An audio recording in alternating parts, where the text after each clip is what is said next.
herald a call to all who would answer. Seek out this villainy and destroy it. To succeed is to achieve everlasting glory and riches beyond imagining. To fail is to lose everything. Will you answer the call? Fuck it.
Welcome. You find yourselves in the town tavern. Through the typical calm pierces an unfamiliar voice. It sings news of a nefarious power. A bard to herald a call to all who would answer. Seek out this villainy and destroy it. To succeed is to achieve everlasting glory and riches beyond imagining. To fail is to lose everything. Will you answer the call? Fuck it.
We're live. Good evening, everyone, and welcome to all you. No, I don't have anything. Good evening, and welcome to Chromatic we're Chimera, doing it live.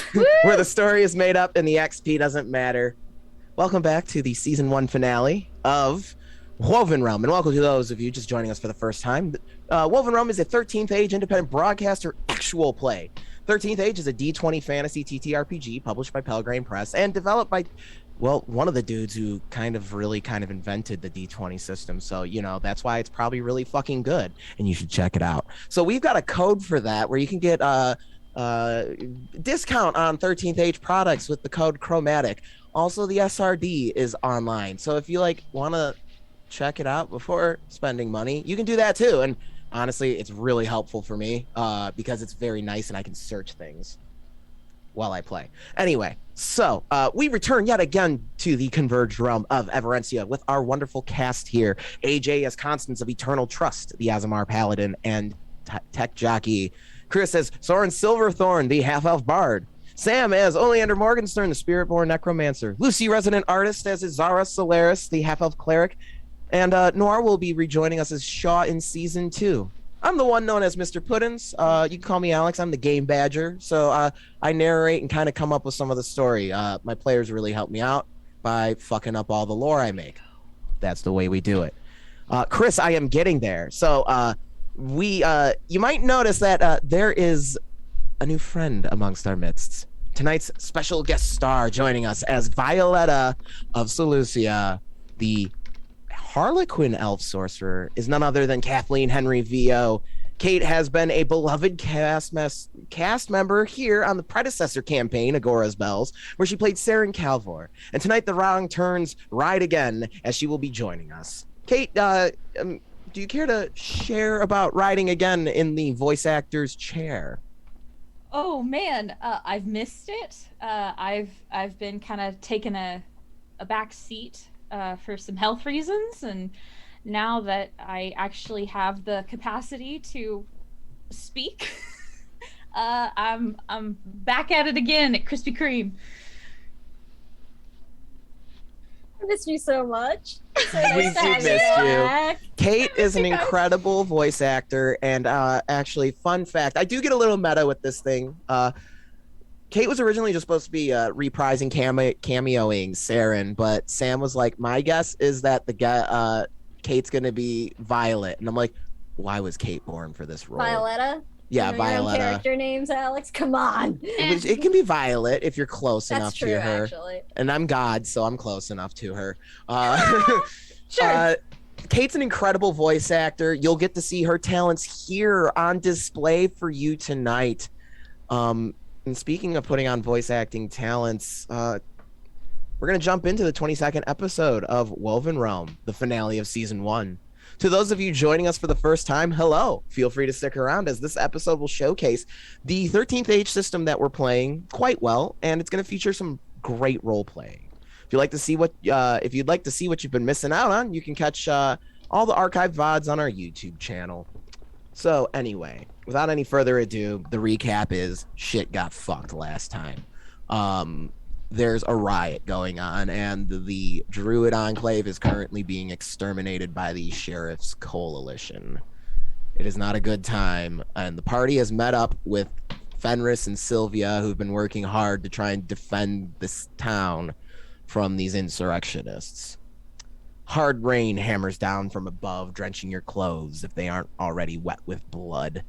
Fenris and Sylvia stand near you, flames still quivering with vengeful flare amongst their swords, singeing, hissing rainwater as it boils and evaporates before it can even touch the steel of the swords. Beaten and already peppered with gunshot wounds, you trudge through the ground that grows slick as the fallen leaves prevent the rainwater from being soaked up by the dirt. Lightning branches out into bright cracks in the sky as thunder rolls in the distance toward Dead Flag Rock. The Dragon Screamer rocket cannons continue to squeal, shriek, and roar as their rockets collide with the walls of the Resolute Cathedral. The posse begins squeezing into a small hole they have made via a ladder in the wall. The defenders easily overran. The defenders will be easily overran if this bombardment is allowed to continue any longer. You pass bodies of the fallen druids and posse members, their blood watering the grass.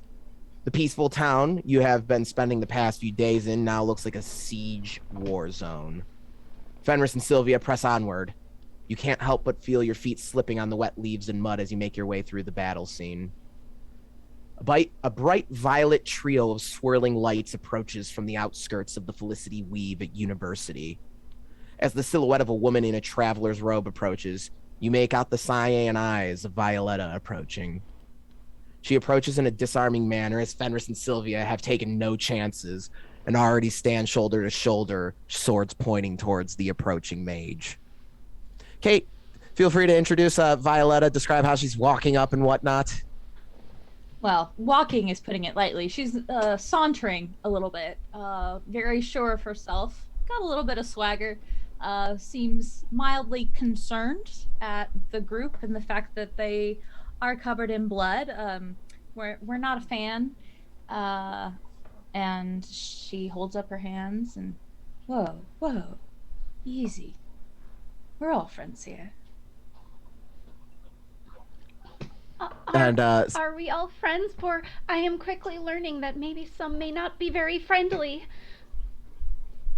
We can stand down. Violetta is on Sylvia's side. As Fenris kind of puts the flaming sword into its rose thorn covered sheath. Now, doesn't that feel better? I'm sorry, Violetta, was it? Yes. What is it you are doing here? My name is Oleander. It is a pleasure to make your acquaintance. And likewise, at least some of us know manners, and she glances pointedly at Soren as she does so. Soren's bleeding to death in the corner.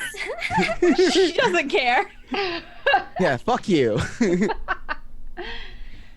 Oh, he looks a little worse for wear. Soren and I are acquainted. Yeah, I wouldn't even say friends at this point, but... No. Soren, do you need healing? No, I'm actually fine. It's an act. I just didn't want to talk to her. Are you sure? I have one more lay on hands. May I lay my hands on you? I'm literally max hit points, Constance. Oh, okay. You do realize I am an elf, and I can hear you, Soren. Only half as cool. Yes, hello, Violetta. Good to see you. You missed the party. I hope that you are well inside of the safe university.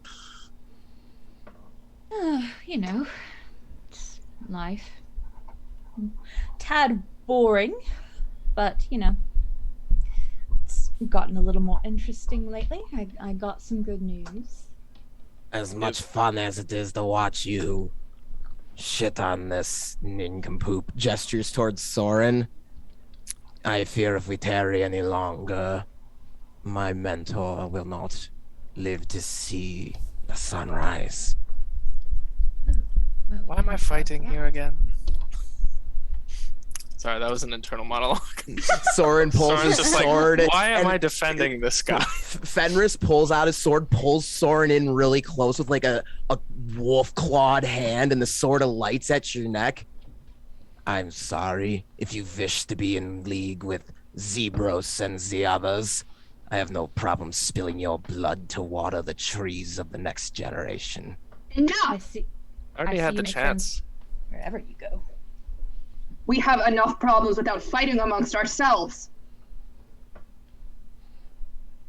Fenris, drop the sword, step back. Soren, please. Steps back with like a wolf snarl. Smells like wet dog in here. Call me dog again. Find out just how.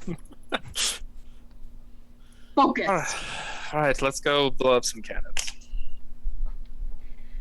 Looks like you all might need my help. I might as well join you for a bit. Least I can do for new friends. I think perhaps having another cool head joining us might be a good idea. Perhaps the calm, cool, collected nature of us women is more appreciated than these pissing contest men. The fiery haired Valkyrie says as she strides on by. Violetta,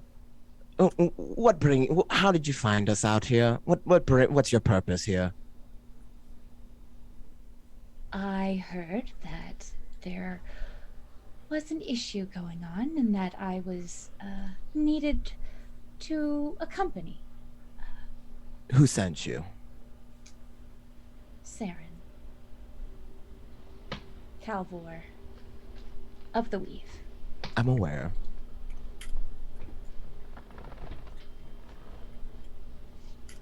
She sent you directly. That is very impressive. Oh, she practically raised me. The woman is formidable, put lightly. But she's good. But we heard that there was trouble, and thought it might be wise to send me to help. Well, we shall welcome all of the help that we can get. Thank you very much. Of course, and you are... Oh, I am Constance, and she will, do a deep curtsy. It would make sense that Violetta would forget who Constance is. It makes so much sense. I love it. Okay, I love her.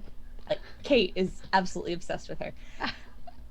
Oh, yes, I believe we met briefly before. We did. Yes, it's good to see you again. And you seem to be the herder in this group of cats. Looks at Azara. Is that right? I sometimes try. I think it's something of a team effort. We all Yes. share the brain cell. I was like a lot around the same Today's your day with the brains. It's your turn to be the smart one. Zara gets to be the adult today. Haha. I will say that Oleander definitely, like, anytime she gets a chance, just, like, shoots Soren a shit-eating grin. I've been so nice to Oleander in the past 12 hours. It's more of, like, a good-natured one, given the recent conversation, but she's still like, eh. So She hates you. So Violetta, you would already be quite familiar with Sylvia, the Valkyrie, who's present here in Fenris as well. He's kind of a leading member of this Druid Enclave who's in grave danger right now.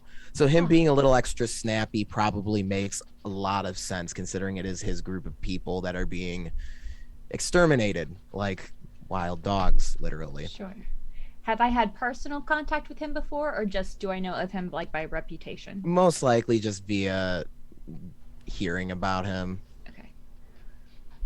Then I will go up to him. You must be Fenris, yes? Aye, and you must be Violetta. I am. It's a pleasure. Pleasure. I am here to aid you in any way I can. And the enemy of that jackass points towards Soren as a friend of mine. Ah, then we'll be good friends. Now, let's see if you're ready to truly prove your worth. And let's see how many of these peasants you're willing to put in the ground. And he just growls and continues walking forward. I will should have kind of joined look at- Zebros. So you manage to remain undetected in the monsoon of water and wind swirling around you. Gorwir's riders rage in the sky themselves to signal war. The myths tell to watch for the pallid night in the fields of the dead that are spread out along the Shire Road as you make your way up the major thoroughfare of the Delveshire. The flashes, hisses, and shrieks of the dragon screamer rockets pierce your ears as you begin to draw closer to the artillery camp. The posse have set up this camp in the town, utilizing many of the buildings for fortification. Spikes line the street with wolf heads and the heads of druids placed upon them. Deputies and rebels run amok, delivering more rockets to the dragon screamer cannons. You pass by a tree that was struck by lightning, fire still crackling in the branch, branching cinder scar in its bark. An omen of war. Azrael's omen. War fueled by vengeance and rage. Sylvia whispers to Oleander to provide context for what you're seeing. You begin to approach the siege camp built into the main thoroughfare and neighborhood of the Shire. As you draw close, Fenris and Sylvia have made sure to extinguish whatever flames they had going to not give away your position. Wisdom says you would follow suit to avoid detection to put out any lights that you have with you because you are vastly outnumbered. Oh dear. You hear rifles go off in a nearby alley, and deputies, rifles slung on their shoulders, walk out, dragging a heavy sack soaked with blood. They laugh in a manner that denotes a sinister motive that overtook these once peaceful farmers. Fenris's I have a eyes question. grow. What's up? I have a question. What's up? Do they need to be able to see to aim these here cannons? Or are they well- like locked in at We'll get to that. Okay. Also, Constance glows. The cannon has a crew that is arming it. There's a spotter in that crew. There's like spotters in the crew and stuff. There's something No, to tamper with visibility tonight. That um would be a problem. maybe, but hold Take a on. maybe. Hold on. Let me frame the encounter real quick, and then we can get there. All right. So Fenris's eyes grow from the honey-like amber to a harsh red as his teeth become visibly sharper. You swear you hear a low growl. The kind of dog owner, especially those of the husky or Malamute breed, is preparing to strike an unsuspecting vermin critter that has made the poor choice to enter your path. Sylvia lowers her goggles and flips a switch on them, causing them to take on a bright green hue. She wipes them with a dry towel she produces from beneath her robes that drape over her Valkyrie armor. You take a moment to observe the artillery setup. All right, so real quick, I'm gonna swap us over to to a combat map here. Welcome to the Delveshire. Now you've seen here that there are 3 buildings that you can enter. You just have to be in the adjacent zone and use a quick action to enter said buildings. You are concurrently undetected. So when we get into structured order, when we get into structured time, when you take your turn, when the enemies take their turn, they're not going to necessarily attack you. They're patrolling and just doing other things. Until you become detected, then we launch into combat. The goal here is to sabotage the ammo piles. There are 4 ammo piles, and sabotaging takes 3 turns to pass to have that be completed. There are 2 ways you can sabotage a pile. One is to detonate it, which is very destructive and causes the most collateral damage. Think of the poor insurance adjuster if considering this option. The other option is to disarm the ammunition piles, which is to essentially make the ammunition inert so it's not volatile and may not be used for weapon purposes. This is not as destructive, but that's not a bad thing necessarily, as they are utilizing their own town and the homes and businesses of others for their own sinister goals. And then the other thing to note is sabotaging is an action. Just tell me what you're doing and we'll figure out what ability to use. And then we'll get into the other shit in a bit here. So first let's roll initiative just to get us in an ordered setup.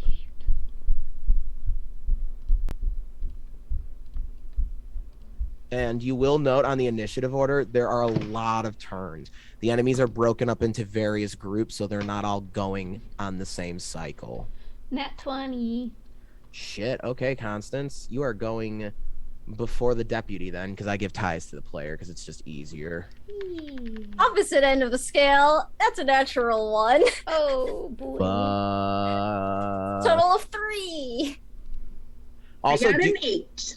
okay. Also, do note the Classic escalation Oleander. die will not tick up while you remain hidden because Okay. there's no intensity Right, there's no going momentum. on. Yeah. That makes sense. Rolled the D20 that AJ made for me. Hey. Got a nat 20 on it. Yes. All right. Ah! Violetta, do you want to go first or do you want to go after Constance? Go after Constance. All right. Well, at least I Let got her- time.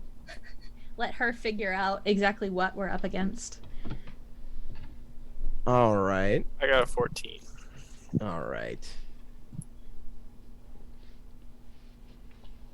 So this is like the deployment phase. If you're a war game fan, Or if you like play those like search and destroy game modes in the first person shooters like Rainbow Six Siege or the like that you see in those. Is there anyone's initiative that I have not gotten? Oh, that's Fenris is already on there. Never mind. So Sylvia. So the turn order is going to be Constance, Violetta, the orange deputies, Sylvia, the pink deputies, or the purple deputies, the cannon crew, Fenris, the posse rioters, red, the machine gun crew that you have not seen yet, Soren, more posses, more deputies, Izara, more posse, and then Oleander. All right. So if we're ready to begin, Constance, at the start of your turn, go ahead and make a skill of some kind that you're going to describe to me to how you're going to like kind of recon the joint. Okay. And then also place your token in any of these starting 3 zones. Well, that's not looking good. It's a 4 on the die. All right, Constance. But we're gonna go with obstacle course champion and tries her best. To do what? To kind of like this is outside, right? Yeah. So I want to kind of like climb up to the roof and just get a look that way, but I only got a 9. All right, so you begin climbing the roof of the jailhouse here, and you kind of your feet slip. The brick walls are slick with rainwater, and the guard who's taking a piss in the alley over hears your boots scrape on the brick, and he kind of goes, "Huh? What's that?" and begins making his way over. All right, Constance, is there anything else you want to do with your turn? If you want to try and start something with any of these goons. I'm gonna wait. The guy that's by me, can I give him a bonk? You would have to run across the thoroughfare to bonk him. He hasn't like seen you. He just heard the noise you made. Then I'm just gonna hide. All right, give me a stealth roll, dexterity. Actually, tell me what. Yeah, tell me what you do to hide. I want to hear what you do. I press myself up against the wall, Kronk style. All right, and I rolled a nat 20, so I get to do it, and it works. So, Constance, we're gonna say you move up here next to the door, press yourself to the wall, Kronk style, and you're a ghost. No one can see you. Violetta, it is your turn here. I'm gonna drop your token on the you are here mark here, and then you will get to choose where you want to be and what you're gonna do to try and recon here.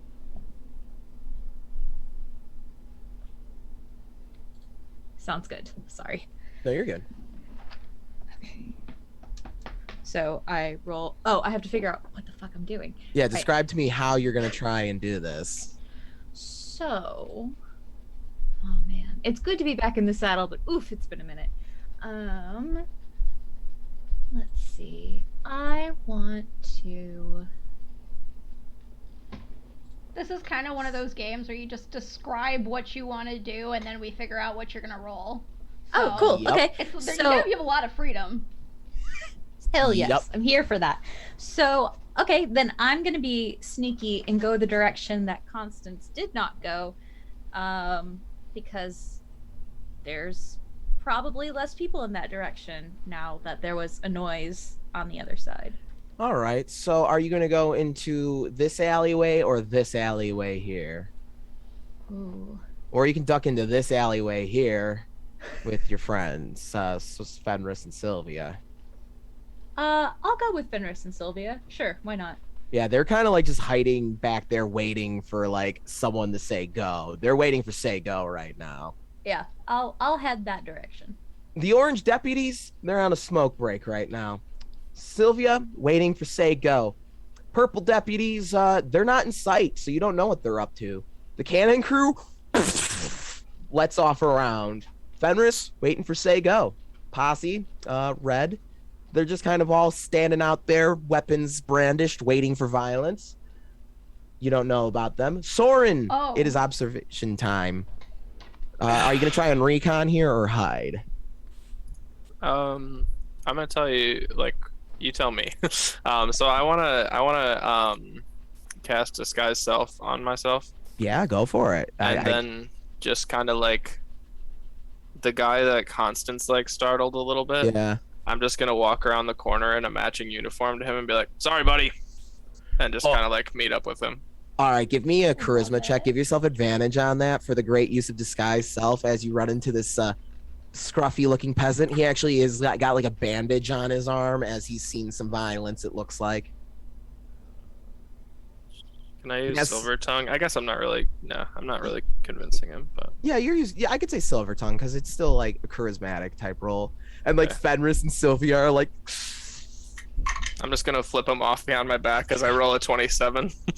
drinking, and the guard's like, "Oh shit, Carl, you scared the bejesus out of me, man." Sorry, man, I ate something rough. Oh yeah, it doesn't bear shit in the woods, man. Maybe once we get this town, we'll eat something that ain't slop. Looking forward to it, buddy. And I'm just gonna kind of like go over with him and like continue a patrol with him.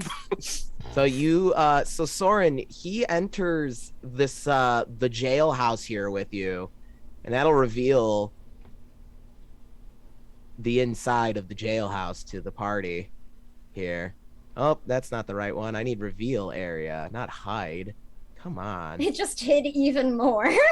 Now you lose more of the match. Wait, Nice roll, Fine. Soren, you idiot. Thanks, Soren. Fuck you, sword. There we go. Okay, there we Oh, go. no. fucking we job. Can see inside the other room now. Oh, I'll get that covered. Don't worry. So Soren, you see in this room, there's a good chunk of mob members, rioters, and there's an ammo cache in here. And with that, the pink boys, they're just gonna stand outside. The yellow boys staking. Blue boys, you don't see. Azara, it is your turn. What are you doing here? Okay. Can I see the actual cannon from here? Give me your observation. You probably can see the cannon itself, but that's about it.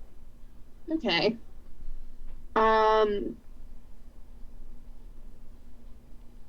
I would like. Is it a bad idea to obscure visibility out here, people? What do we think? Because it could be good for us, but it could also be bad for us. Because if I we will say can't see this. either way, but What I will say is I will allow you to use your fog to obscure 2 zones, and everyone in that zone will be operating weakened oh shit. because they can't see in the rain. Never mind, I don't want to do that because that will work against us as well. Okay. Okay. I'm not stealthy. I'm a cleric. I didn't sign up for stealth missions. I mean, you can just look. Yeah, well, first I want to summon my motes of starlight, but I want to keep them hidden for now Okay. under my cloak. Okay, so you use your cloak sewn from clouds to hide the 3 motes of starlight that you summon with the lance. And then I will observe. All right, go ahead, give me like a perception check then. That would be wisdom. It's a natural one. No. Izara, you're too busy like looking at you've just kind of fall face flat in the mud, and you get up, look around, no one saw you, but like Fenris and Sylvia are just kind of like Well, at least my white clothing won't stand out so much. Now it's red and brown. All right, so the Green Rioters are up next, and oh gee, thanks, Carl.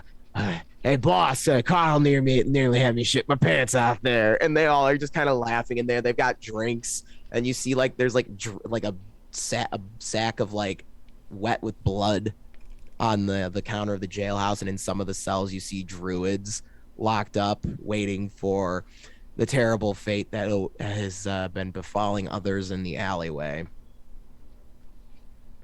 Oleander, we're at you at the end of the order here. Okay. The space where the folks in green are here, that's an alleyway, or is that inside a space? That is alleyway, yeah. The blue zones are marking alleys. Okay. I think Oleander wants to try to get a view into like the building that they're nearby. All right. So I think she's gonna sort of creep up as best she can. Yeah, like I don't want to be too close to Constance, but I want to keep her in my view, so I think that makes sense the other side. And I'm gonna cast my ghost sound cantrip. Okay. What does To that make do? it's like a phantom sound effect essentially. It would be like it says a DC 15 check if I'm trying to use it as a distraction. And I'm just gonna make a sound so it sounds like somebody like knocked a bunch of like something over, you know, like a bunch of maybe like metal like garbage cans or something. All right. And where are you making that sound ping off of? I want to try to get. I don't know how many people I'm gonna catch. I think Oleander's gonna try to make it sound like it's coming up this like alleyway, like across from her, to try to get like this sort of that orangey yellow zone distracted and going away from us. So yeah, you just hear clatter like a trash panda just went hunting for lunch, and all of these red boys here are like whoa whoa whoa, and they all begin kind of making like they're gonna go check that area out. All right, with that, it's tense right now, so I'm gonna say the escalation die for the party goes up 1 because it's tense. Tension's building right now. Don't forget, you add that escalation die to all your rolls when you do things. We're back at the top of the order with Constance. Soren was able to clear the area for you there. And your cronk, somehow cronking it worked. It worked. Now I'm gonna try to climb to the top of the building again. All right, give me that skill roll with the strength. All right, that's better. So plus strength. 25. All right, while climbing, also give me a dex check for stealth. 10.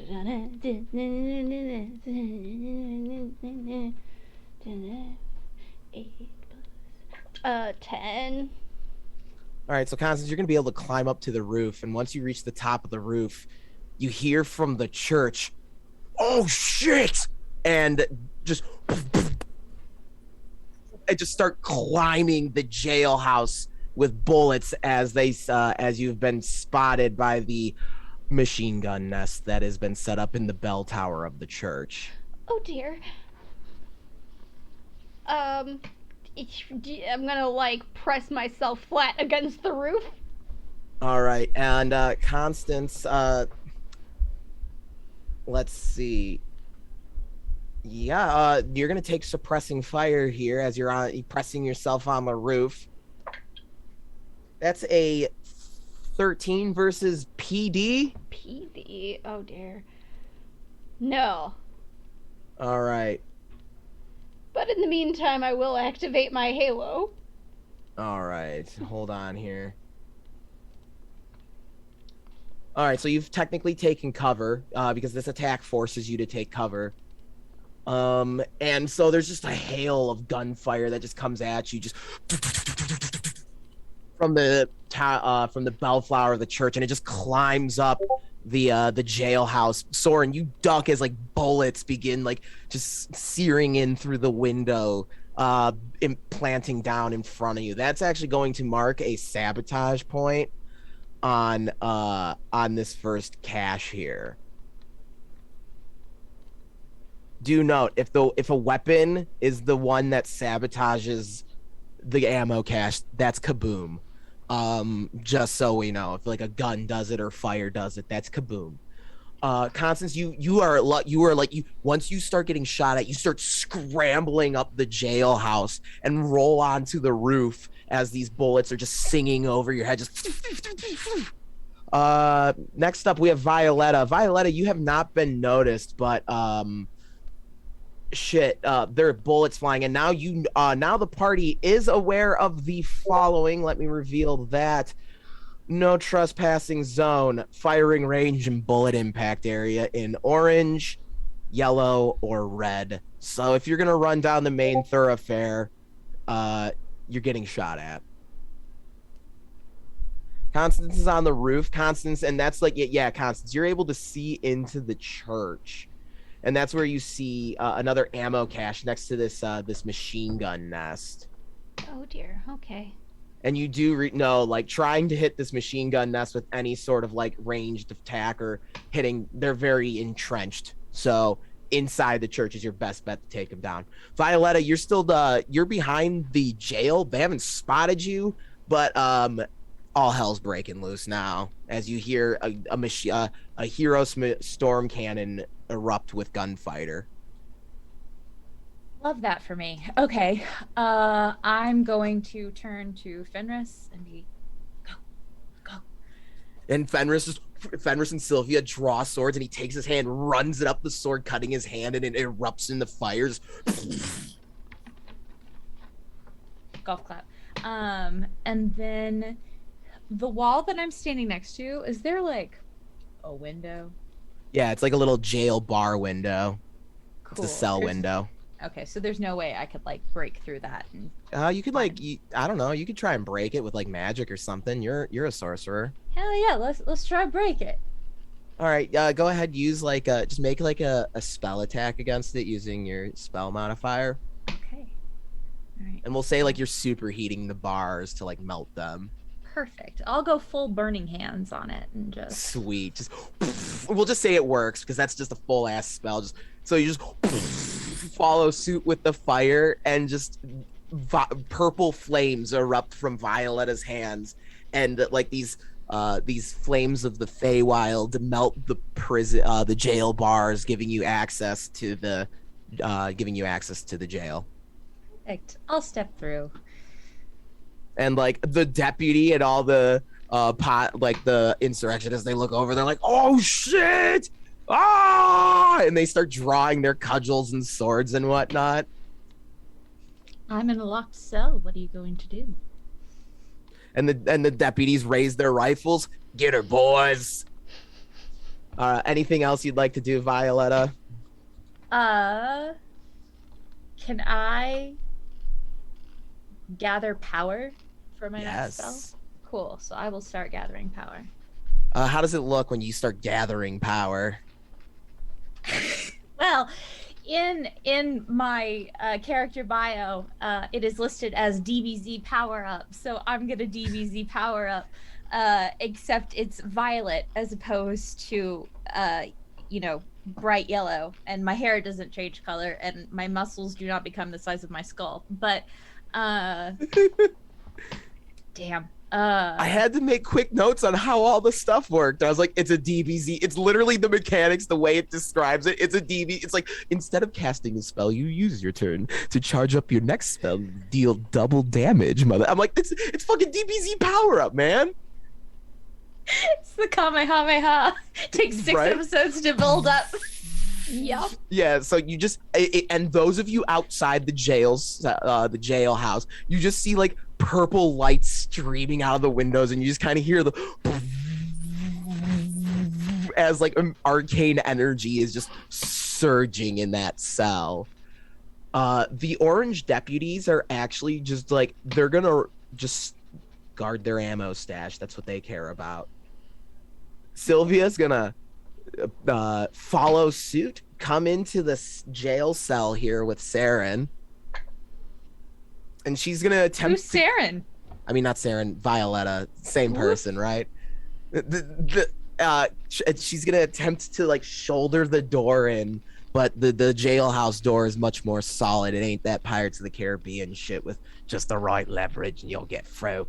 The purple deputies are up, and they're just gonna be shooting at Violetta here because they're just like, oh shit, who let Goku in here? Soren's just, yeah, get her, boys. 14 versus AC. I'm pretty sure that hits me. I'm beefy, but maybe not that beefy. You have more hit points than Fenris. I am a 14 AC. All right, so that's gonna hit. Let's check the other one. That's even higher, so that will hit too. Love that for me. That's okay. I guess I wasn't meant to have a good life.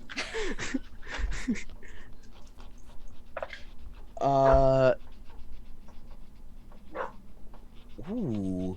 21 points of damage as two musket balls just begin like just rip through the jail cell and embed into you. You didn't sign up for this. I didn't. I came to destroy someone's life, and that's all I'm here for.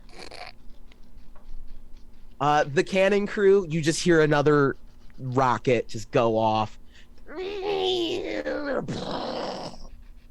Fenris is going to assume a bestial form, and he's gonna jump through the jail cell in wolf form, and with his 21 check to knock over in strength to knock over the the bars, knocks in the steel bars and is just standing there as a wolf and next to the deputy just baring teeth. The red boys, distracted by Oleander's sound, are still four of them are going to check out what's going on in the alleyway here just to make sure. While the other ones get into the red zone to prepare for combat.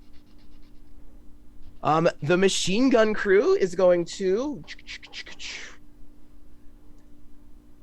they're just going to focus fire on the rooftop that Constance is hiding on. Constance, I'm gonna need you to make a save, DC 5, because you're in cover. Is that just a straight roll? Yep. 8. All right, so you passed because more bullets just are just sailing overhead, and they're like chunks of brick are kind of falling on you, but you kind of keep a hand over your head and you're able to avoid taking any damage from the machine gun crew's focused fire here. Soren, your friends are busting into the jailhouse here. They don't know you're not on their side yet. So just some clarification. Yeah. So if I shot the ammo, we'd all die, right? Like I can kind of conclude that. Don't do that. I do not recommend shooting the ammo. Do not. All right. I just had to recommend. I had to ask because there's 3 people that were kind of annoying to me today in this building. So I'm just saying. Okay. Azara's outside. Constance is outside. That's She's all on the I'm saying. roof though. Yeah, I'm on the roof. Okay, well, Collateral damage. Collateral damage, yeah. All right. Well, I guess Soren is just going to drop disguise self and just grab the purple guy, the lieutenant guy next to him, and just use him as a meat shield and just be like, I had this building, and I'm just gonna shoot at the green guy in front of me. All right. So yeah, you just grab the guy and get him in a chokehold here. So if you want to roll the strength check to grapple him there. 16. He's caught off guard, and you are easily able to grab him and take him as your hostage and Gears of War meat shield him. Love that. Is that an action or a quick? That'll be a quick action. You'll still be able to take your shot because it's you grab and shoot at the same time. Cool. That's pretty good. 18 to hit. Hit. AC. Yep.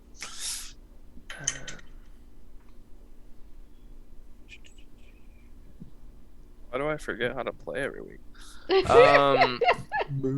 8 points of damage to the green fella in front of me. So he you blow off his shoulder with an arcane bullet, and there's just spatters the window behind you with blood. Azar, you just watch the window in front of you just get painted red with blood as a flash goes off, and you hear Soren's spell mage lock pistol rip this person apart at such close range. Soren, is there anything else you'd like to do? Sorry to Azara as I see her through the window.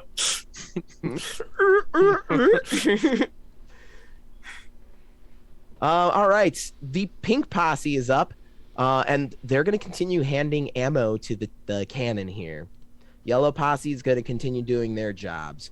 From the rooftops, Constance, you're going to get a +5 bonus to your AC for being in cover here. Okay. I kind of want to roll off the roof now, though. You can do that on your turn. No worries. You're just getting shot at right now. I don't like 21. being shot at. 21 to hit AC. AC, no. Yeah, and you have Bufu bonuses right now too. Yeah.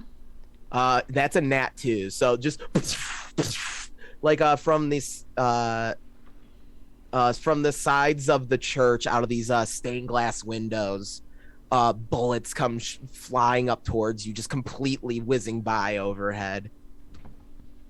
Oh dear. All right, Izara, it is your turn. Okay, so I have a couple of questions. I have answers for you. First, can I see the machine gun? You can see that it's in the church tower. Yeah, you can see it's all the way over here. But I can't actually see it? You can't see it, no, through the rain, and it's a bell tower, so they're well entrenched in that position. Okay. Now the lamp says I can target anything I can perceive. Yeah, you can perceive them. You know they're there. Okay, I don't want to hit the people manning the machine gun. I want to hit the machine gun. I don't want to kill anybody here. All right, I'll call that a sabotage on the ammo in that room. So, Oh, sweet. So I'm just going to send all 3 motes of stars up there and blow the ever-living hell out of that there machine gun. all right. Yeah, make your attacks with those motes then. So you Zara lifts up the lance and it begins to glow intensely with the nebula just letting off all of these little stars as shooting stars begin falling towards the chapel. The first one is a 19. The second one is a 23. And a 7. None of those will hit as they all just kind of... None of them? A 23? They're entrenched in that bell tower. They have set themselves... you are up against enemies who have set themselves up for this. I was so proud of those rolls. They were good rolls, but unfortunately, it's going to be a lot harder to get that machine gun nest. Okay. Well, I tried. All right, anything else? That red area is don't go here, you'll get shot, right? Yeah, but you're going to need to go there if you want to run forward. Okay, but I don't want to get That's shot. how that works, huh? Stay where I am. I don't get shot. Where's your sword and board fighter when you need him?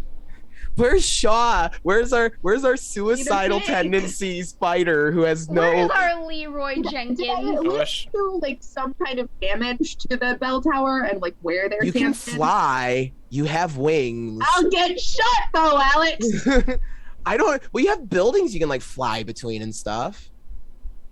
That's true. I'll go ahead and manifest my wings, I guess. Big purple wings just brush out from beneath the cloud cloak. Yeah. Can I get to the building that is still hidden without getting immediately shot? I'll say you can join Constance and cover safely. And then you'd have to feels work like a your bad way idea, over. but sure. All right, so you kind of you fly up the smart way. You go up around the side the machine gun can't get an angle on you. So as Azara's wings sprout up from behind her back, the clouds of the cloak take on nebula aspects and become part of her violet wings as she flies up to join Constance in cover, ducking below the stream of bullets that are sailing over the rooftop. As Constance, you look over and you see Azara has joined you now. Hello. Hello, we are being shot at. Yep. Any ideas what to do about that? I would say we should shoot back, but I believe I do have a crossbow, actually, but they are hidden very well, and there are so few of us. Yeah, I tried to shoot at the machine gun, but I don't think it worked. Oh.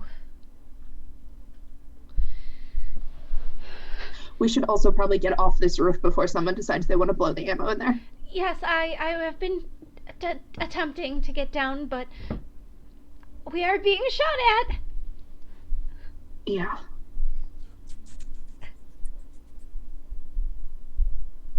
Yeah, it's a war zone out there right now.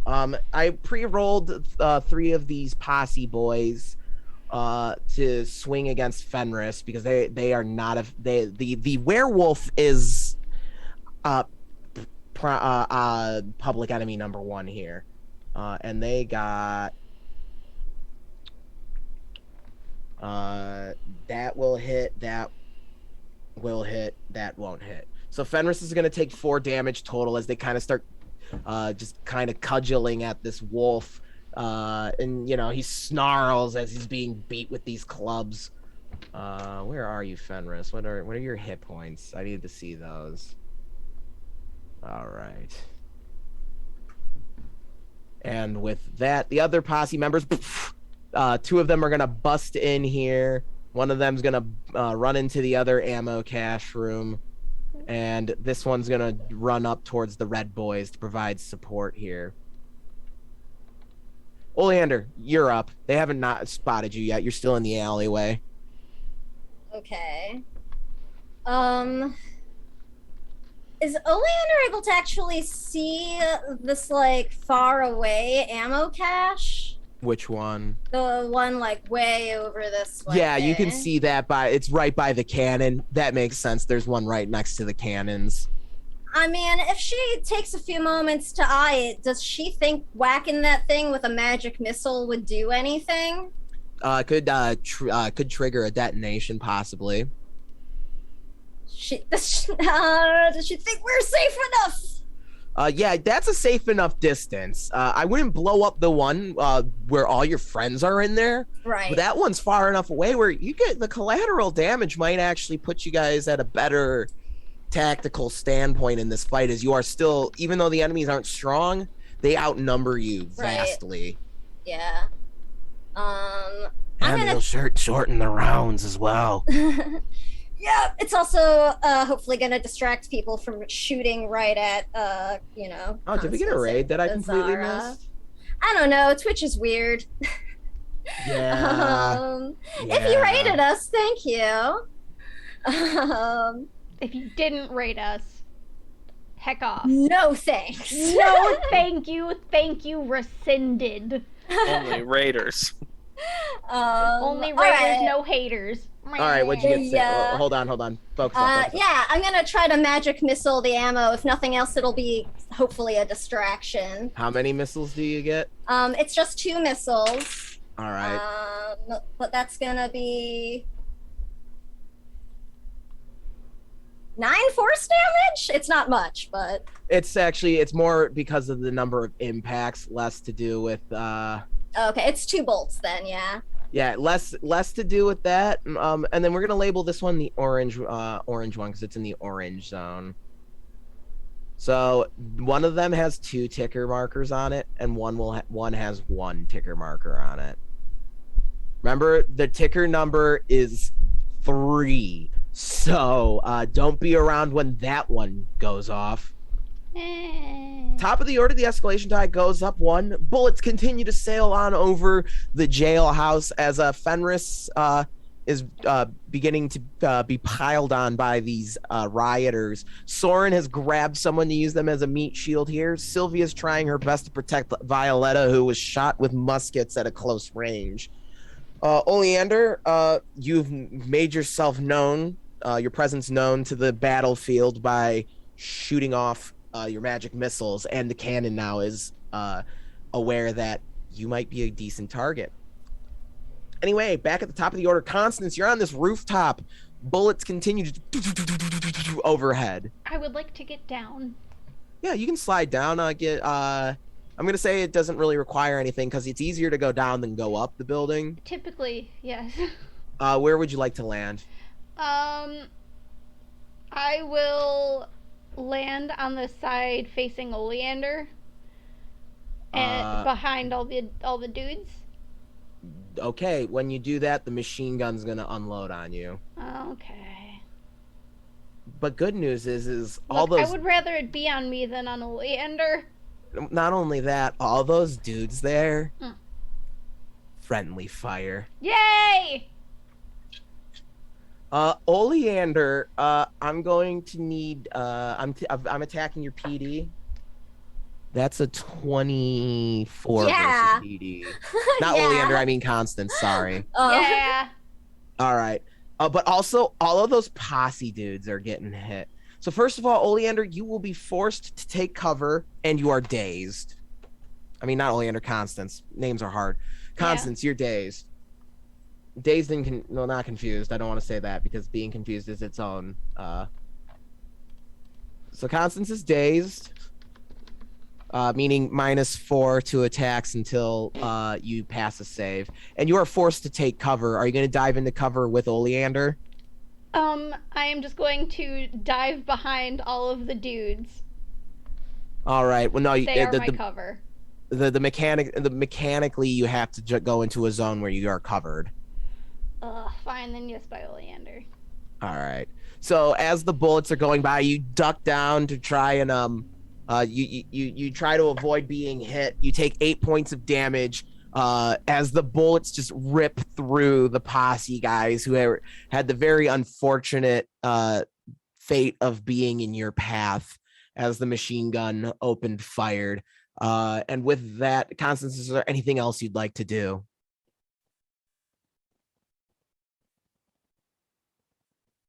You still do. Oh no, you have the blue dragon helmet. You can breathe like lightning.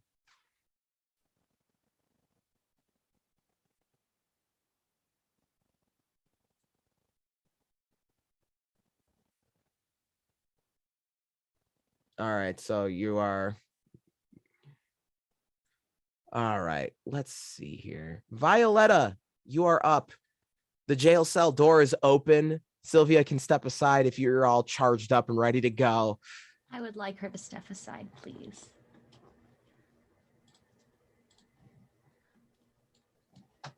And then I don't recall, but do the spells that I have access to, they have to match my level?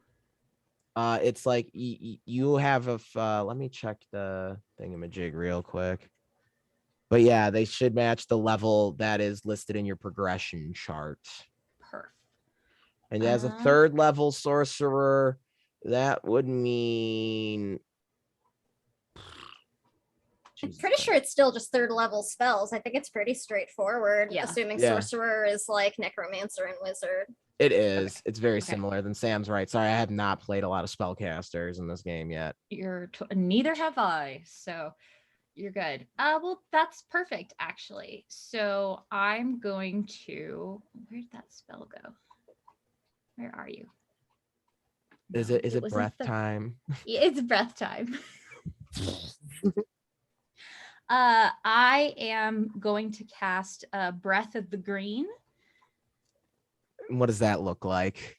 It is the color of magic. It is green smoke interwoven with purple flashes.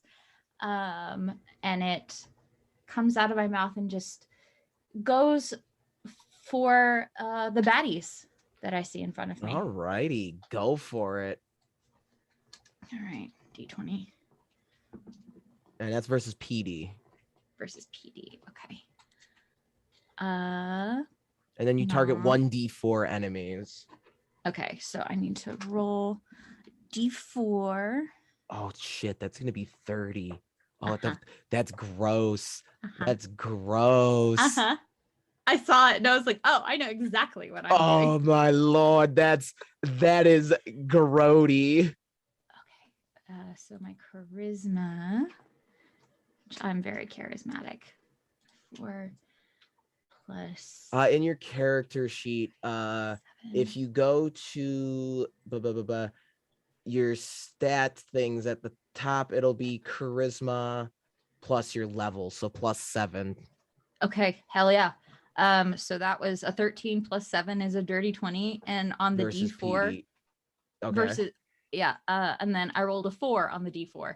Okay, so we're hitting as many targets as you feel in here, and that's going to be. And then you're adding your con as well due to the feat you took. Yep. And I enjoy breaking the game. That's a lot of fucking damage I'm hearing here. Yeah.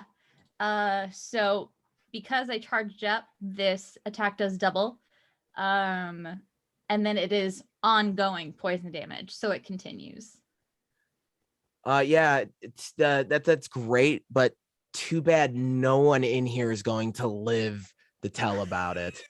As Violetta steps in, I imagine she looks towards Soren, and as she blows the green fire, it's a kiss, like blowing a kiss towards Soren. That's exactly what it is. And everyone's just like, their skin just grows gaunt and sickly as they're all like, they're choked out and just, and they all collapse to the floor. Fenris assuming his humanoid form again. Much appreciated. Anytime. And with that, the deputies in orange are just kind of like, well, shit. And they run towards here, and they're going to start taking pot shots at Constance here.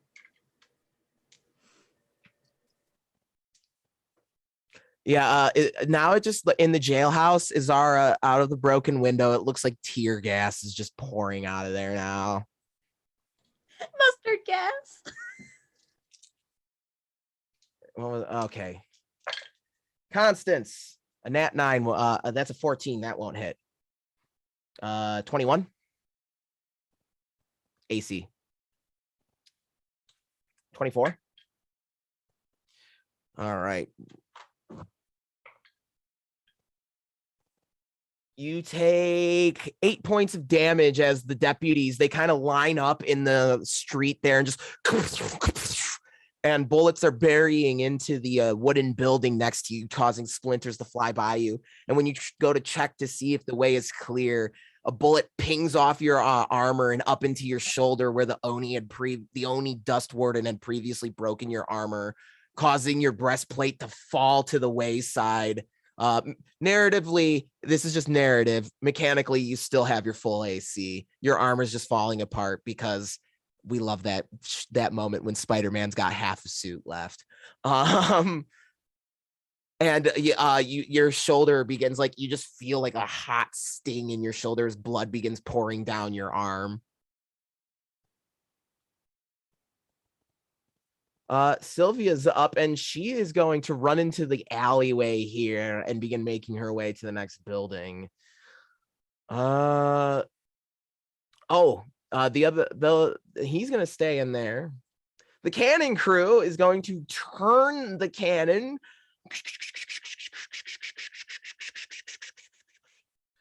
towards Oleander and Constance. This is fine. Fenris is going to run out into the main thoroughfare and get shot at. That's intentional, as the machine gun goes to unload on him. 17 versus PD, I believe, is going to hit him.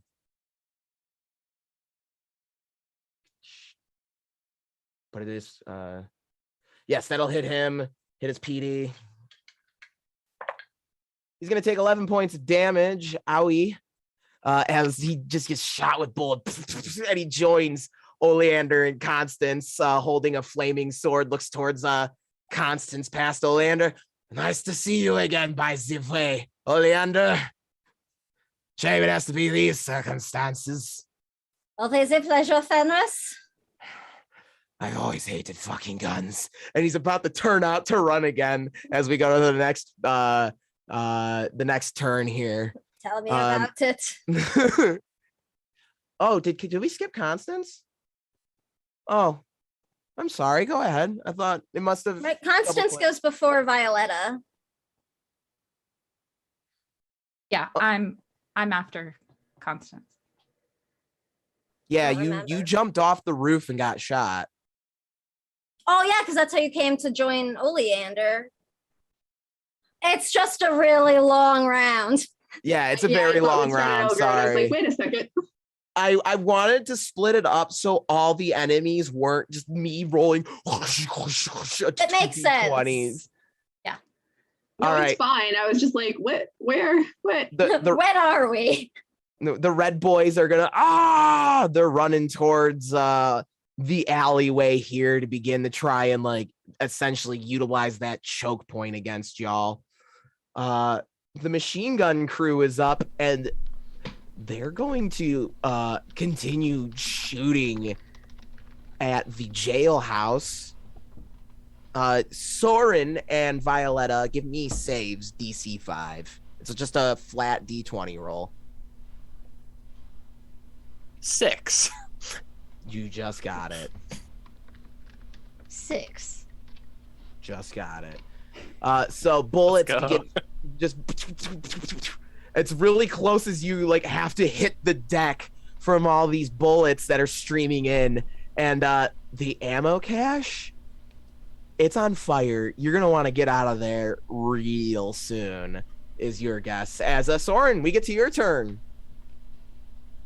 So first thing, after Violetta just fucking torches everyone, I'm gonna hold up my meat shield that is just disintegrated and look at Violetta and be like, what the actual fuck? I was right behind that guy. If I didn't grab that guy, would I be on the ground right now?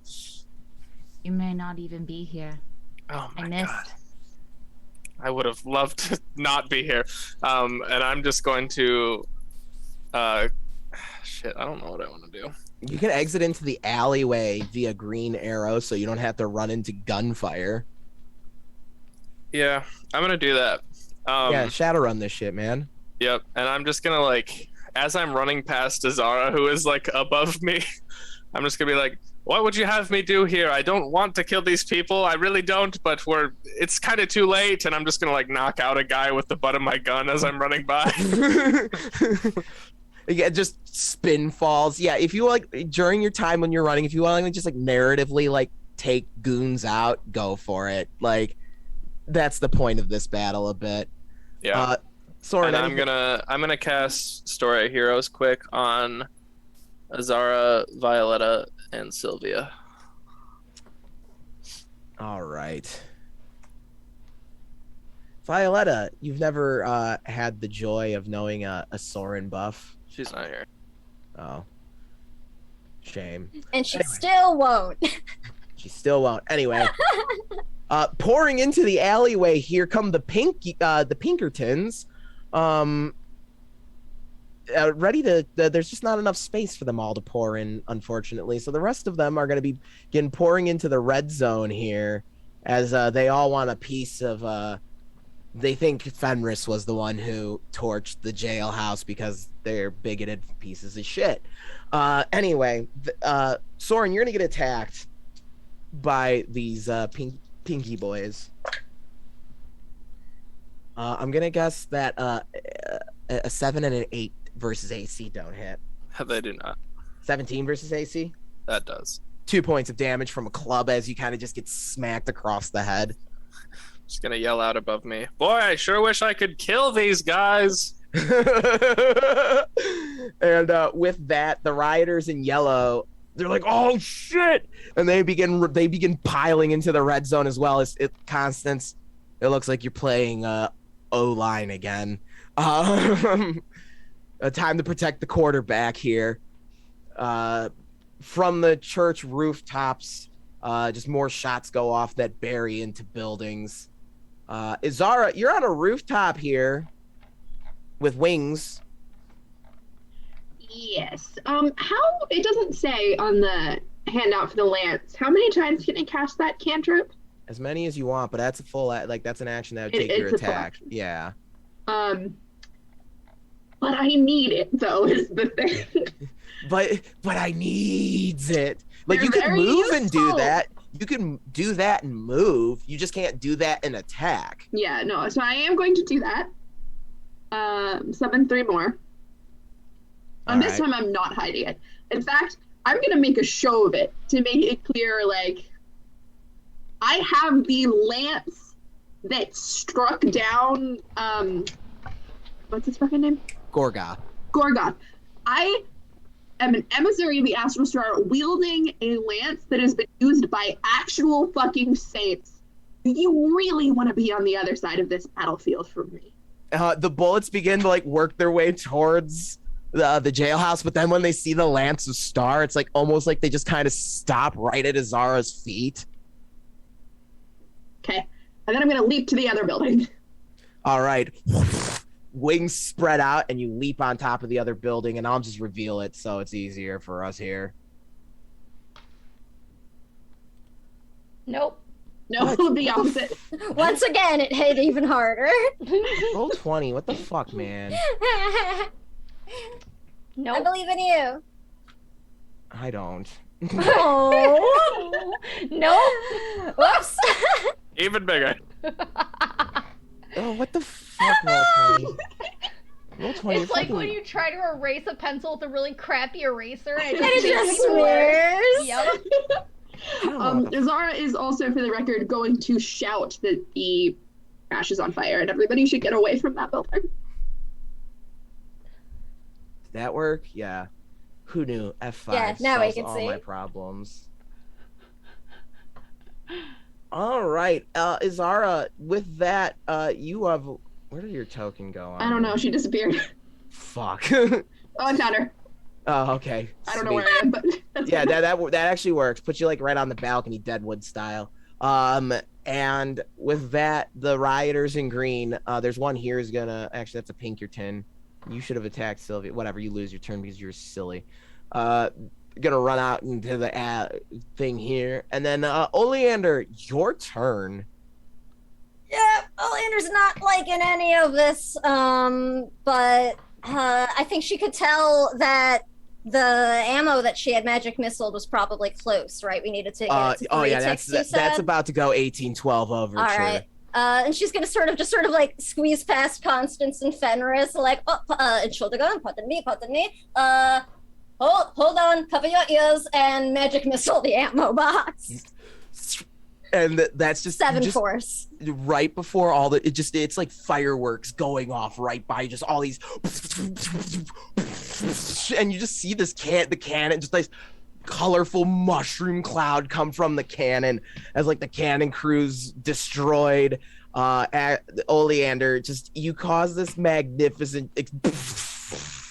Oleander has no compunction about blowing a bunch of people up before they can shoot her, for the record. Unfortunately, Izara, you are going to take 14 points of damage in the explosion.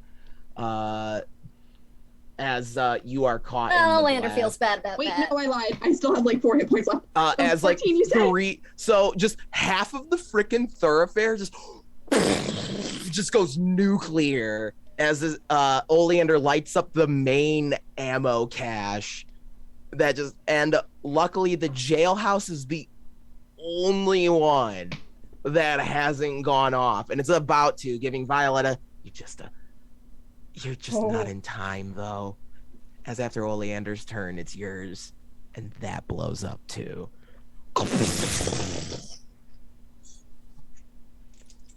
Everyone, including Soren in that vicinity and Violetta, 11 points of damage. Am I As safe? what's up? Am I safe? Please, I was already hit once. Yes, and you make a save. But meanwhile, Well, Kate, it's been nice having you. Thanks, Kate. just doing things Alex style, you know. Rip in literal pieces. I mean, Shortest guest appearance. Violetta just sure. killed everyone in that room, and then Oleander's like, "Oops." Wait, Sorry, Azara. did Violetta actually go unconscious? No, No. Violetta's I got was more like, HP what? than you, bruh. Yeah, I know. I was like, what? And with that, the battle is over. As that was magnificent. Just it's still exploding as Fenris steps into the main thoroughfare, just looking at, and Sylvia steps out as well. Bravo. Shit. And it's like screaming rockets that are going off into the rainy night sky. You hear panic screaming coming from the Resolute Cathedral as the rioters begin pouring back towards the camp to see what the fuck just happened. I'm gonna claw my way out of the rubble. Yep. I'm Violetta. gonna use one of my combat heals real quick, if I can. Yeah, you can do that. Actually, hold on to that. I've got a narrative thing. Don't worry about it. Everyone's probably just covered in ashes and soot at this point. Sylvia wipes her face and her goggles off, pulls them up to her forehead. I fear I was not very helpful. Neither was I, Constance. It's okay. You there? Sure, everyone did your best. But we should probably decide what we are going to do next now before more arrive. And it's at that moment there's from the green clouds, the mustard green clouds that come pouring out of the jailhouse, they take on a more gem-like quality as they shimmer emerald, stars forming in a nebula-like cloud as a cat's constellation takes on a familiar form. An old friend lost along the way in your journey to where you are now. From fuck off rookie adventurers in Trevenza to officially recognized Oprix Academy adventurers working to end this hatred and put down this rebellion that threatens democracy here in Shiverdelve. The floofy Felper, their fur does not get wet in the rain, and they approach you, large, kind, green eyes, large, like very enamored to see you, happy to see you, like an owl's eyes almost, with how wide the pupils are. Emmy, go ahead and offer words of encouragement to your party as they're kind of cleaning themselves up, and time stops for a moment for our clairvoyant friends. Okay. So Emmy steps out of this rolling green smoke, which definitely takes on a very different odor compared to the poisonous vapors that Violetta was just spewing out. And as she gets closer, you can hear this little purring sound rumbling from her throat as she greets everybody. Oh, my friends, I have missed all of you so much. It is good to see you, though I wish under better circumstances. Oh, I love her. it is wonderful to see you again. I am so proud of how far all of you have come since you left. And I am sorry that I have a favor to ask of you while you are here. I need you to keep what you are doing. Keep going and stop this sheriff. The hatred he is fueling here, it is an ignorance that drives innocent people into harm's way, like what happened back at Brocktree. And she looks sort of over at Constance. And what happened in Bright Star. And she looks at Azaro and she says that. And the things happening in Maywood. And she looks to Soren. And what has happened in Verdun? As she looks over to Oleander. You need to stamp out these flames of hate that the sheriff has stoked. It takes only a single spark to make these flames rise into an inferno, as you have seen. And there is much more than what is happening here. When you finish here, I need you to go to Briar. That is the next step in your path. And that's what we'll do. You have come so far, my friends. I need you to stay safe. So I'm going to leave you here with these gifts. And I promise I will see you again soon. Our paths will cross again. It sounds scary, but I will see you as your travels take you across this plane and the realms above and beyond. One day, your paths will take you with me into the tundra of the damned, and we will make our way through it together. So I need you all to stay safe and strong until then, yes? Constance Prepare. nods fervently. We will do our very best. I will try to stop by again, but it might be a while. In the meantime, I I wish you luck, and I love you all.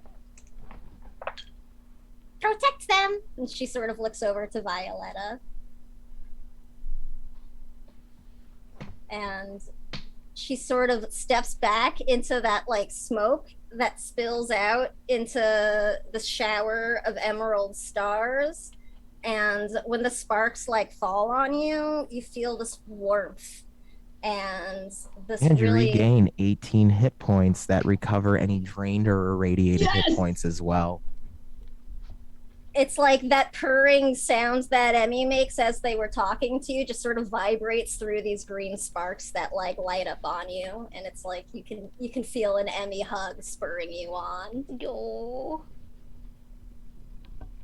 She's busy. She's got a lot of messages to deliver. I'm getting an Emmy Yeah. hug right now. No, look at that torty baby. We love. All Can you hear right. her? Yeah, she's wild. All right, I have to go through all those combat notes. Okay. The sabotaging of the ammunition and cannons should be enough to set the sheriff's revolt into a less favorable position, tactically speaking. All the advantages of the expensive modern weaponry the mob was provided are rendered null without their ammunition stockpiles and cannons. Upon discovering that their artillery is no longer functioning, the rebels are thrown into a panic. If the sabotage was, the sabotage was very destructive, so the insurrectionists, there are bodies everywhere. In the words of Hedonism Bot, after the bomb went off, all the bodies on the floor. There's a lot of dead people all over the place. And Fenris is catching his breath, Sylvia's catching her breath as they kind of steel themselves on, preparing to enter the town and go to the cathedral. Azara will lead the way if permitted to do so. Permission granted. And she's still holding her lance and has her little motes of starlight flitting about her. And I am pouring all of my chosen one and devout backgrounds into the following encounter. Okay. I'm going to march right on up to that cathedral. What do I see? What's waiting for us? The cathedral's been boarded up. All right, I've got it right here. All right, this is gonna we're going into a long description here, so strap yourselves in as we approach another combat, and then after that it'll be even longer as we enter Moral Quandary Zone. Oh boy. Sylvia, as you're approaching the cathedral, Sylvia says in a low voice, "The sheriff still holds the cathedral. Look." And you see, like, you can just hear rioting coming from within the cathedral. Flames are pouring out the windows. The cathedral's been lined with spikes with druids' heads impaled at the top. You are able to move unnoticed in the fleeing mob, returning to their camp after realizing they have lost their primary advantage.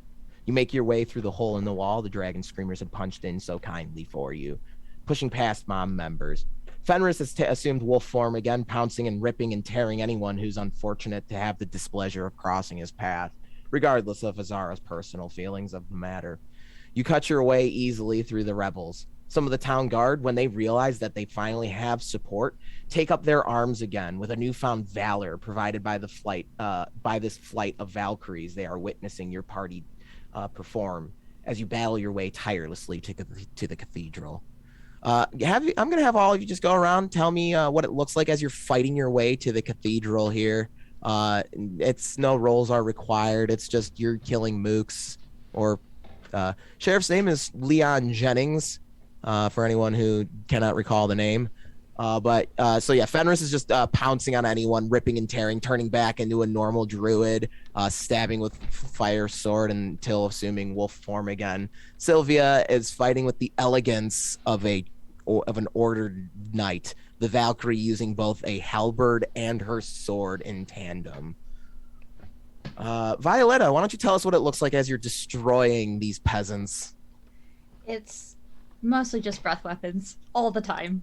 But anyone that ends up surviving the breath weapon does get sliced and diced like a slap chop with her scimitar. Nice. Yeah, the court sorceress scimitar. Yeah.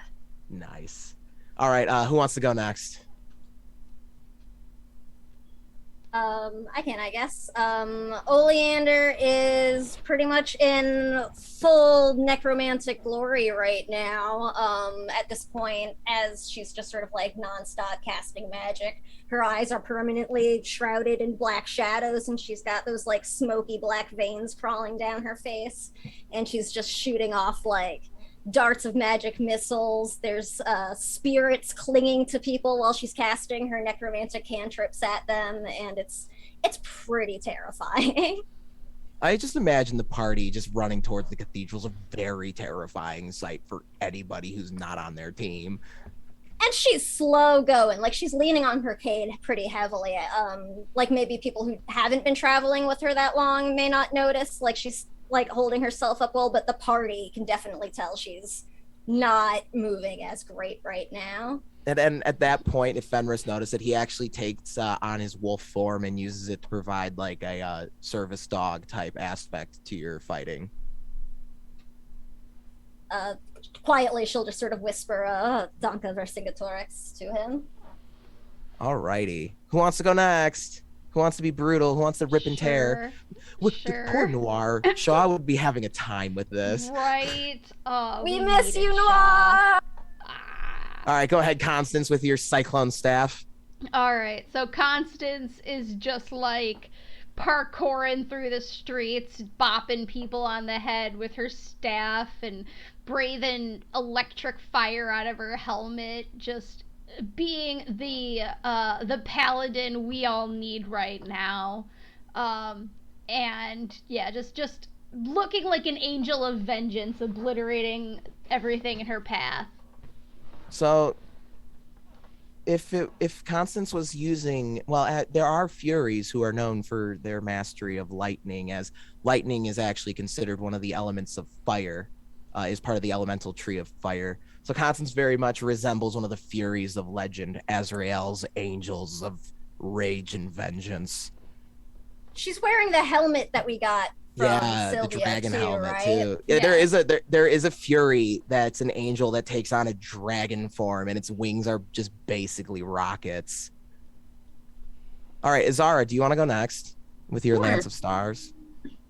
Azara looks like a walking constellation. Amazing. I mean, the mud and blood has flaked off her uniform, so she's just this pillar of white surrounded by these little glowing motes of stars that burst into these little supernovas every now and then, blasting people back. She's still going for non-lethal damage, but she is not playing around. I mean, And- she looks furious. And the clouds of your cloak actually joined up with your wings, so now your wings also have like a nebulaic appearance. And Love it. Lethal or non-lethal, I do want to note. non-lethal. Okay. And her eyes are just pitch black. I mean, she's mad, and she's striding for the doors. Like anyone who gets in her way, non-lethally. Soren? I think Soren, his eyes have kind of like gone white at this point, and the book is just kind of like floating in front of him. And because he's upset, he's not killing anyone. And he's just buffing his teammates who are killing people because he got shamed.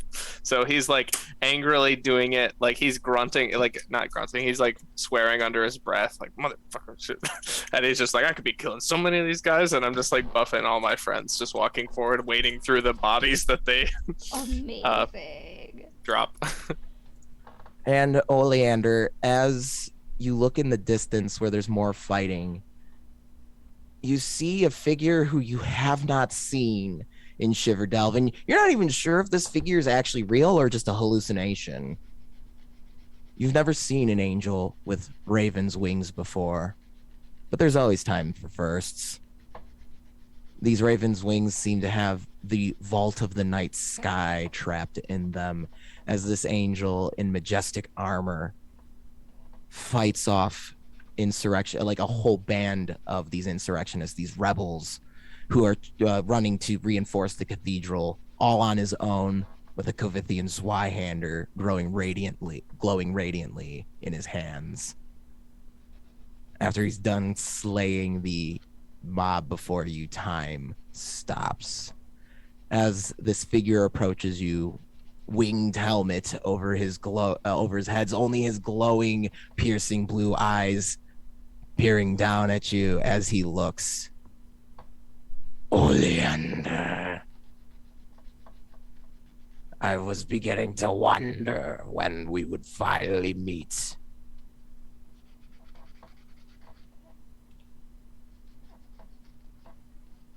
Are my companions frozen in time too, or is like You're like party... existing outside of time right now. Oh, okay. Oh, weird. Well, I have to say I was rather curious myself. You have summoned my swords, so the time has come. What's time? And he kneels down and he kind of spreads his arms out, a miniature sun forming in his hands.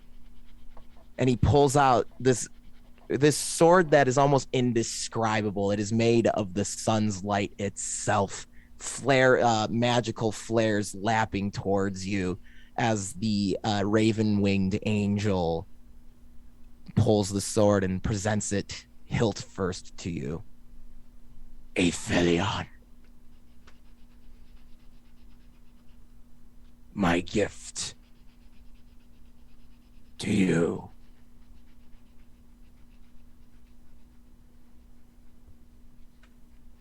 She'll take it slowly, and as she does so, just say, "Why are you doing this for me?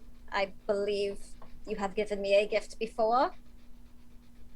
I want to protect you. I don't understand. It's a favor from Mother. And he turns around and just takes off into the sky with a thunderous roar from his wings. Oleander's just standing there holding this glowy sword, I guess. And that's when the voices kind of fade back in, and Sylvia's like, Oleander, are you coming? What? We're storming the cathedral, with or without you. Oh, yeah, I'm coming. Am I like holding the sword now? Yeah, or... like you're just kind of holding this sword made of sunlight. It takes on whatever type of sword, whatever shape of sword you want it to take on, whatever fits Oleander's personality. Amazing. I think for this purpose, at least, it's gonna be sort of like a very elegant long sword. Like a court sword almost? Yeah, very much something that, maybe she's seen like her father wear to like formal functions once upon a time. Yeah, I guess you can't bring Mercy Killer to those things, huh? Yeah. So anyway, as you're approaching the cathedral, Soren, as you're like looking in your book, the ink runs a different color than usual, and it's not a chapter. It's not a story that's being presented to you. It starts off as one, and then the necromancer said, "Your life is mine, your essence drained. In the name of Mephiston, these venomous words will kill you and sustain mine." Soren, you've learned a new spell called Venomous Words. You have that information. Neat. And with that, Izara, you just hold the lance towards the door, and just a beam of starlight just blows the door back. And that's where we're going to go to a quick break before the final battle of tonight. Woo! All right. We'll see y'all back here in just a bit. Thank you, everyone who's joined everyone. us so far for the finale of WovenRealm here. We'll be right back. Bye! Oh my gosh.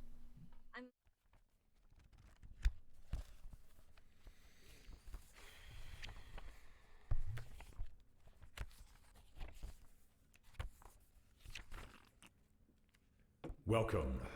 You find yourselves in the town tavern. Through the typical calm pierces an unfamiliar voice. It sings news of a nefarious power. A bard to herald a call to all who would answer. Seek out this villainy and destroy it. To succeed is to achieve everlasting glory and riches beyond imagining. To fail is to lose everything. Will you answer the call? Fuck it.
Welcome.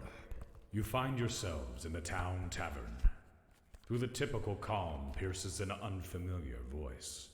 It sings news of a nefarious power.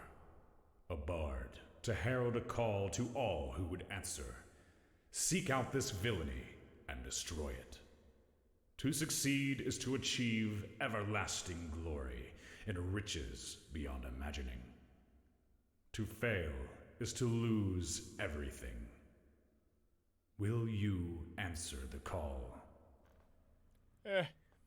Fuck it.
Welcome. You find yourselves in the town tavern. Through the typical calm pierces an unfamiliar voice. It sings news of a nefarious power. A bard to herald a call to all who would answer. Seek out this villainy and destroy it. To succeed is to achieve everlasting glory and riches beyond imagining. To fail is to lose everything. Will you answer the call? Fuck it.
And we're live.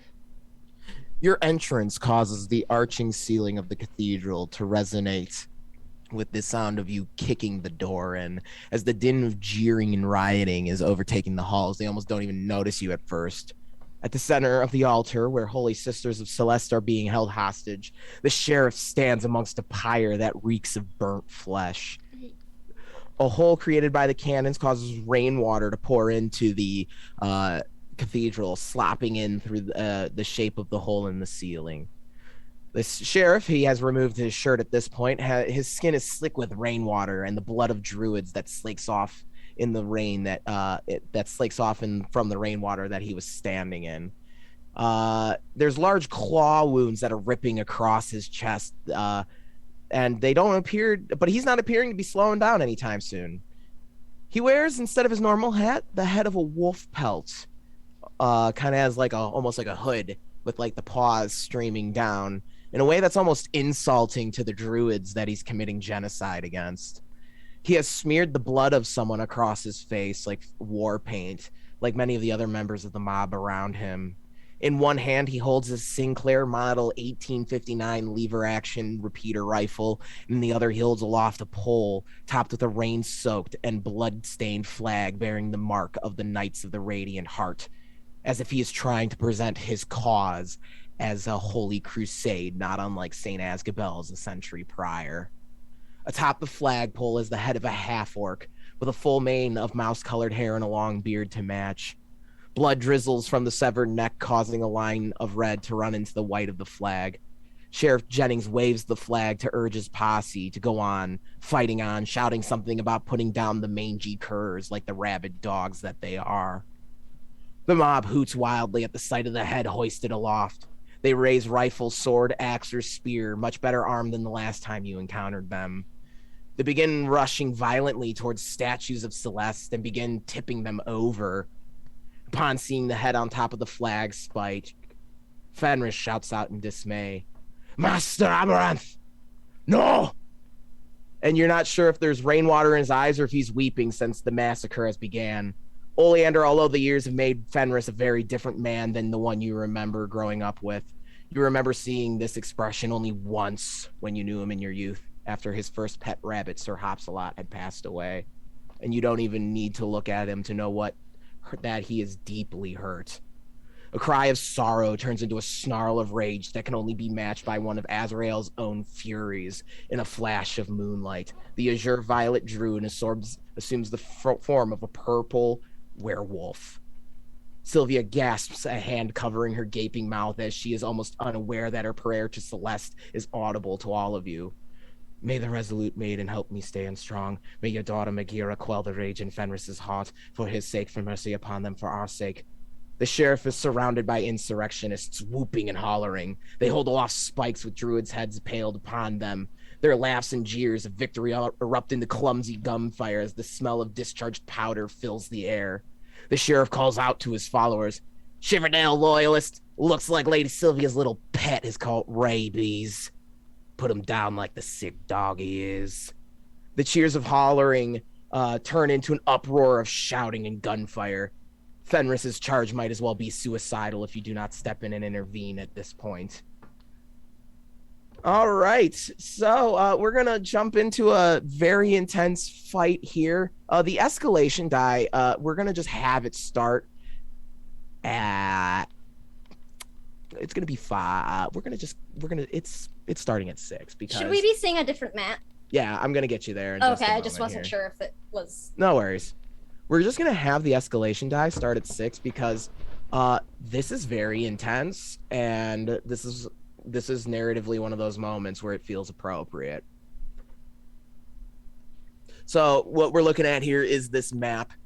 There's a bunch of the rioters, 4 deputies, and the sheriff. Fenris just charges the sheriff without even thinking. Izara, you're up since you were the one leading the charge here. What are you going to do as you storm in on these rebels here? I'm bolting for the sheriff as well on Fenris's heels. All right, you fly over. Violetta, what are you doing? Is it time for more tear gas at It's always time for more tear gas. Like, is there never not a time for tear gas? There's no such thing as war crimes right now. It's not war crimes if they're bigots, right? Exactly. I'm being heroic. There's no such thing as the Geneva Convention when Geneva doesn't exist. Sure. Wait, we are in the equivalent of the 1800s still. There are no Geneva Conventions here. Yeah, so like it's with just magic users. Jesus Christ, that'd be terrifying. Sorry. Every spell is a fucking war crime. Everything you do is a war crime. Your existence is a war crime. And that's Welcome how we to got to Dragon Dragon Age. So yeah, it's just breath weapon for days. Adrian, All right, thank you for that reaction. I'm very, very pleased. I'll let you know on this. You do not need to wait for double damage on these piddly ass rebels. Just blow them up now. Perfect. I'll do that.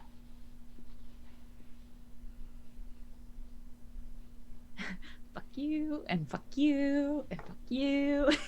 That's just how I imagine Violet's just like, fuck you, fuck you, fuck you. Hey! I can't kill my ex, so this is the next best thing. All right, She already tried. I have a question. about my helmet. What about it? Is it a quick action or a full action to use it? It's the way Shaw used it, quick action. Dope. All right, Violetta, what'd you roll? 17. Yeah, that hits. So 15 damage to all these boys here. Gone. Bye. Just more of this green, just gaseous, noxious flame just erupts from Violetta's hands. It's quite a sight to see. Constance, it is your turn. All right. First, I activate my halo, and then I am going to dash all the way across and take a defensive stance by Fenris. She's like reliving watching Shaw turn into a dragon and just leave, and she is not gonna let that happen to another friend. All right, that's fair. Soren, And your then, turn. well, Oh. if I still have my quick action, I want to use my helmet and Yeah, you can use the helmet. and hit the dude in front of The sheriff. one of his deputies. Constance is making sure Yeah. to shoot the deputy first here. I want to shoot the deputy. Look at that puppy. I want pet puppy. Is this just like, He's a sleepy boy. what do I roll to hit with this? That'll be plus your con. It's like making an attack with con plus level. Oh, cool. And then it's 2d6 plus con for damage. 21 And to then hit. Oh, fuck yeah, that'll do it. And you said 2d8 plus. Yep. And that's versus PD too. That's not an AC attack, so that's a meanie. 10. And what was the nat on that? It was a nat 15. I have to check something right quick. 14 damage. Fuck. Shit, Holy damage if it matters at all. Yeah, I made some nasty. It would be lightning damage. Well, actually, no, I can choose to make every attack. Oh, make holy damage. 1d3 targets. So roll a d6 for your one. You're gonna get to hit more than one dude. 2. All right. Who else you want to hit with this? The sheriff. All right, 15 damage to the deputy and the sheriff. Constance killing two jerks with one stone here. Just zaps the sheriff and one of the deputies, and the deputy just goes down, just kind of like convulses with this radiant lightning that erupts from Constance's helmet, kind of like the lightning that erupts from the staff she uses. And like just the deputy convulses on the ground as his gun just hits the ground and goes off. Soren, it's your turn, bud. Okay, I'm gonna run forward into the next zone. Okay. And as I am doing so, I'm going to cast my new spell. And I'm just going to reach back to Oleander as I am. And you just see some like black necrotic energy flow out of Oleander. Then I'm going to reach towards Azara and just take some of her holy energy and just like roll it into a ball and just like let out these like shadows towards the sheriff. And I rolled a 30 to hit. Fuck! It's not damage, but fuck. All right, so on a hit, Yeet them out of the campaign. all right, so this one does not count towards Soren's daily cast, and you can roll to recharge it after the battle, my friend. All right, so the sheriff is going to take 4 ongoing psychic damage. What was your natural? 17. All right, so you don't get the nat even, but Yeah. whenever the sheriff takes psychic damage from venomous words, Oleander, you're going to be healed for that many points of damage.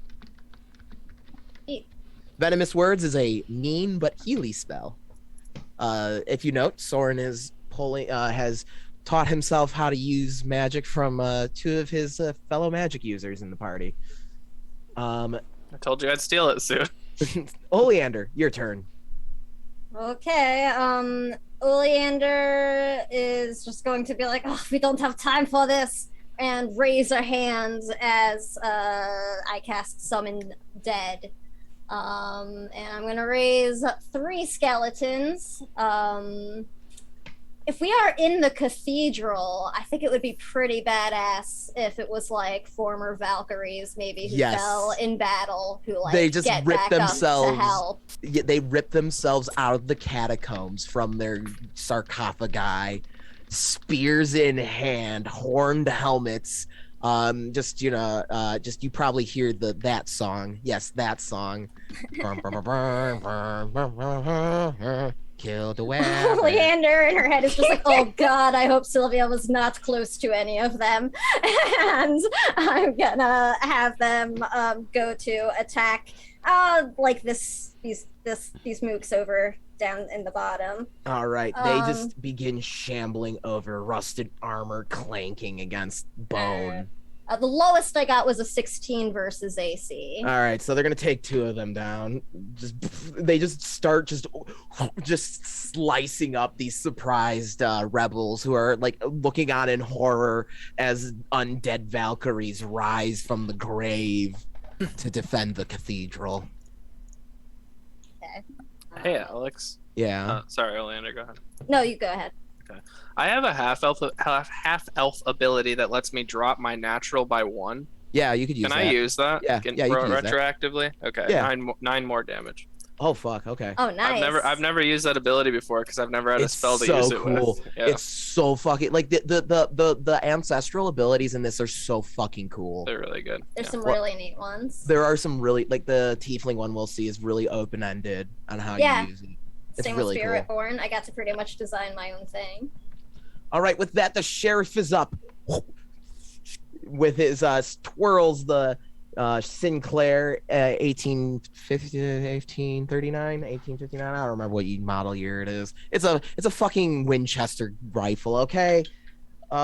He's shooting Fenris. Ooh, that's a 20. Yeah, that's gonna hit Fenris, but Fenris is still gonna take his attack of op because the sheriff is a silly boy and is attacking with a gun in melee. Okay, min damage for 3 points of damage with a natural even hit, so he's gonna actually deal okay, an additional 6 damage to my boy Fenris. Fenris is gonna get hit real good there with the gun, and Fenris will lash out with a claw here. 17, that will hit the sheriff, and Fenris is going to deal 14 points of damage as the sheriff steps back, and Fenris just with a werewolf claw just rips and tries to tear the sheriff in half and leaves a really good gouge in the sheriff's chest. The sheriff clenching his chest as he steps back. Well, don't just stay in there, kill him. And that's when the deputies are going to make their attacks against Fenris. The deputy, one of them's going to attack Oleander because summoning skeletons is creepy. That's fair. Oleander does an 18 hit versus AC. Yes. I don't know why. Well, I do know why I ask. It's actually a good habit to have, and it's it is, but still. That's just for the audience more. 20 points of damage. 20? That is literally what I had. Just as a bullet just rips right through your dress. Your dress is just in tatters at this point now. And Oleander spins around and falls down, and Sylvia just shouts out, "No!" The other, they're gonna attack Fenris. 12 and 10 will not hit the werewolf, as these bullets they're not silver tipped, so they just embed into the wolf, and he just turns around, eyes burning red, just I'll feast on your flesh. And with that, our posse's up as one of them's gonna attack the skeletons. Oh, come on, die.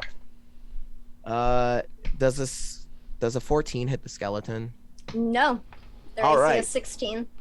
And then these 3 are gonna go to Oleander's already down, so one's gonna go to Violetta, which is a very bad idea. And 2 of them are gonna go gang up on Soren. Violetta, does a 12 hit? No. So they just run up, and you throw up a little magic shield as their club just kind of rebounds off the magic shield. Soren, I've got a dirty 20 and a 10 to hit. 20 hits. 2 points of damage as you just take a short sword, very shallow stab. Sylvia pulls out a mage lock rifle, lets a shot off as she runs up. The shot's more narrative, and she's going to use lay on hands on Oleander. Oleander, go ahead and roll a d10 to recover. I rolled a 10.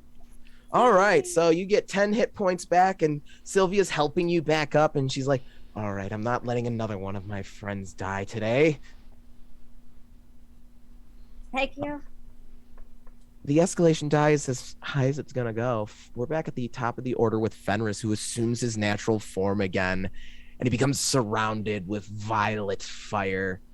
Hold on, I need to go into this because this has what I need.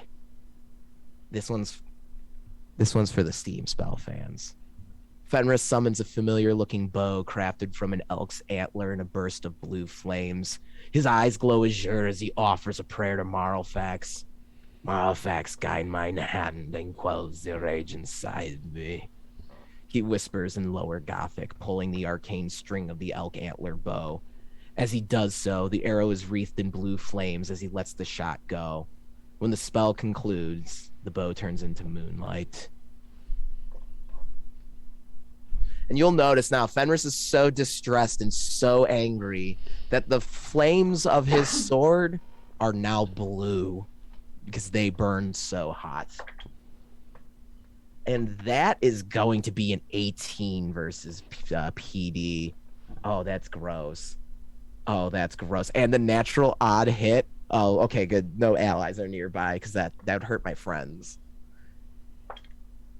The sheriff gets impaled with this burning arrow for 10 points of damage and stumbles down onto a single knee. And Fenris is just like, fuck you. Izara, it's your turn. Fenris doesn't have a high charisma, so he's not very witty. That's 6 charisma. Is it an action to use my motes of starlight? Yes, Okay. to make your attack. So actually, no, it's not. That's the bonus action. That's the one that you can do in tandem with attacking. That's why it's a standard action to summon them because it's fucking busted. I already have 3 active. Yes. So what I would like to do is make a Genshin Impact style attack from above. Okay. And like just come plummeting down on the sheriff with all 3 of my motes of starlight, which are going to slam into him with me. I'm not trying to kill him, but I am trying to slam him into the dirt as hard as I fucking can. Go for it. Okay, so the first is an attack with my lance. All right. Oh, did I mention the lance has an extended range technically? You did, yeah. Okay, so you don't have to engage to attack with it if you're in the same zone. Okay. So +6 for the escalation die, right? Yeah. 16 Versus PD, right? I made the ability. I should know. Normal attack. All right, that'll just hit. Okay, and then my 3 motes of stars, which are, hold on, I closed the window because I am foolish. It doesn't say what it's targeting for the motes of starlight, but they are. Oh, it's PD. It was supposed to be PD. The first is 16. Okay. Hit. That'll hit. How much damage are you dealing? He doesn't have a whole lot of hit points left. It's non-lethal, whatever it is. I understand it's non-lethal. I need to just like, are we talking a minimum of 10 here? Oh, far more than that. Okay, so Izara, just you lash out with the lance, and when the lance impacts the sheriff, it's like a supernova goes off as these motes of starlight impact him. There's a bright flash of blinding light, and that like no one can see. It's like if you are outside the cathedral, it looks like someone just like lit up a strobe light inside of a very high intensity. And as the light and the dust settles, you see the sheriff. He's battered. He's beaten. Here we go. Jennings now severely battered and clearly beaten, refuses to give up. He grabs one of the terrified priestesses and holds the barrel of his rifle to her head, using her body as a shield for himself. Fenris stands in a very close distance, pointing the blue flame sword toward the sheriff. The sheriff's legs quiver as he cowers behind his helpless hostage, a stream of liquid running down one of the legs. You can all guess what that is. All the confidence he had has left him, and he shouts out, "Take another step closer and the priestess gets it. Look at you, working with the mangy curs. Sylvia, how's your feelings for your pet overcome those of the loyal citizens of Shivadelv?" And for the first time since the violence has started, Fenris is not growling. His eyes have returned to an amber shade, representing that he is in control, full control. Sylvia draws her rifle, red aether sloshing in the spherical chamber, holding her sword in her other hand towards Fenris as she runs towards him at his neck, knowing that if he wishes to lunge, she doesn't want to risk it. And the magical firearm is pointed at the sheriff's head. At this point, I need the party to diffuse the tension in the room. This ends now, Sheriff. You are outnumbered and outclassed. Let her go. I'm the one with the fucking leverage here. You're the one working with the monsters. I am still standing there, clad in white, flickering with holy energy. Oh, yeah. And I just raise an eyebrow. Would you like to try me? Because I do not have no qualms about killing the priestess. And that means there is only one monster in this room. Yeah, you're working with him. And he takes a moment, points the rifle towards Fenris. So if anyone wants to act... What? When I go... Breath weapon. Constance would like to step between them. All right, so what's all going off here? Yeah, the second that gun wavered away from that priestess, I kick him as hard as I can in the chest. So everyone just dog piles the sheriff, and like Constance, so Azara, you drive the lance, but instead of using it to get a lethal strike, you use it to immediately create space between the sheriff and the priestess by slamming it between them so the priestess can retreat. Constance, you tackle him, knocking him away from the gun. No, I'm trying to be defensive. Okay, so you take the time to kick the gun away from the sheriff's hands. Violetta, you let off a blast of just arcane spectral fire that causes the sheriff to stumble back. And that's when Fenris takes his chance, smacks Sylvia's sword away from his neck, charges the sheriff, his sword flashing with raging fire, flames so hot they're still this bright blue. The sheriff draws a pistol and begins emptying rounds into Fenris, using his thumb to reset the hammer on his revolver. The bullet wounds singe and steam on Fenris, suggesting the sheriff has loaded his gun with silver bullets. Fenris stumbles with each successive shot until all 6 bullets have been discharged. Sylvia had lunged to stop Fenris catching one of the silver bullets from the sheriff's gun. She stumbles and falls into Azara, preventing Azara from making any other action. She fires her weapon, the shot going wide as she stumbles into Azara, and her caution getting the better part of her. Fenris lunges towards the sheriff, driving the sword into his side, the lames lapping hungrily for vengeance. Fenris's amber eyes reflect green as the blue light leaps from them. The sheriff slaps the sword from the druid's hands, and the two roll on the ground and into the fire that's been dropped from the pyre. Fenris, with his lycanthropic strength beneath the moon, overpowers the sheriff and begins choking him out while saying with the fury tucked into each breath he draws, "You murdered my friends and mentor for what? Your own personal gain? You're the monster here. Time I put you down like the sick puppy you are." And he begins to laugh maniacally, as if the druid is about to take pleasure in this act of violence against the sheriff who weakly fights for a gasp of air. The air in the room goes immediately silent as you hear the click of a mage lock into place, not come from Soren, but from Sylvia. as she points her mystical rifle at her friend. Fenris, I've come to love you as a friend, but I cannot allow you to do this. Is this what Amaranth would have wanted? Let the sheriff go. Her voice quivers as she realizes what she may have to do to her friend that she's come to love dearly.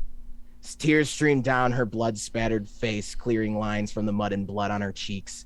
She continues, "Or I will carry out my duty as a resolute Valkyrie. The sheriff's crimes may be heinous, and perhaps the sentence is death, but as the leader of the Valkyries, I must uphold the law that the sheriff sought to destroy. It is not for you or I to determine his fate, but rather a tribunal of Lady Steele's choosing in Ren's Run. Let him go, or in my authority, I will be forced to kill you." She breathes in, her chest quaking as if faltering under the weight of her emotions. So it's at this point now, the party, you can, Fenris is like basically fading out here. He's got 5 silver bullets in his chest right now.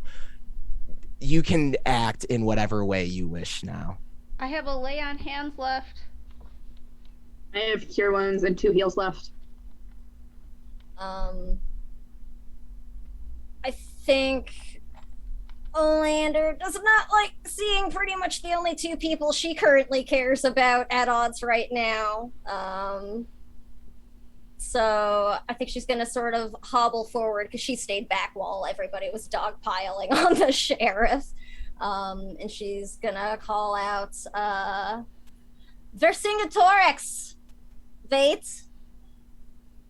If you let him live, I swear he will not escape unscathed.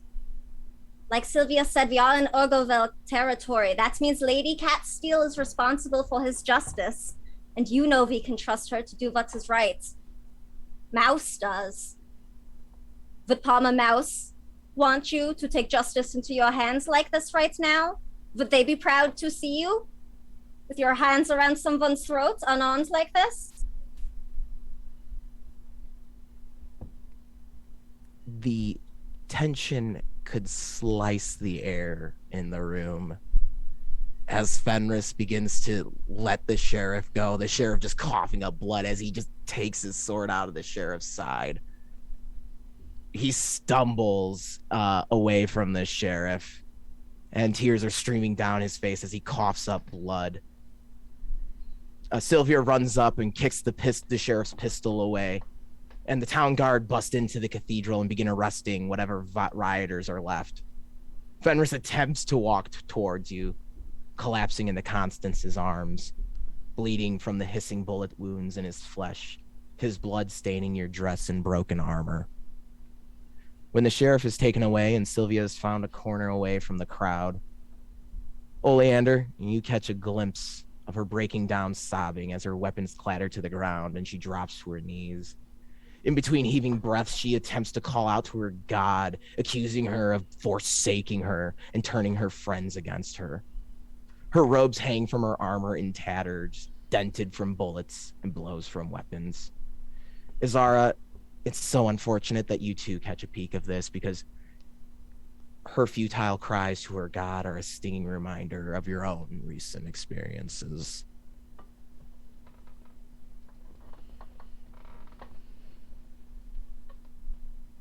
Is Oleander approaching her, or?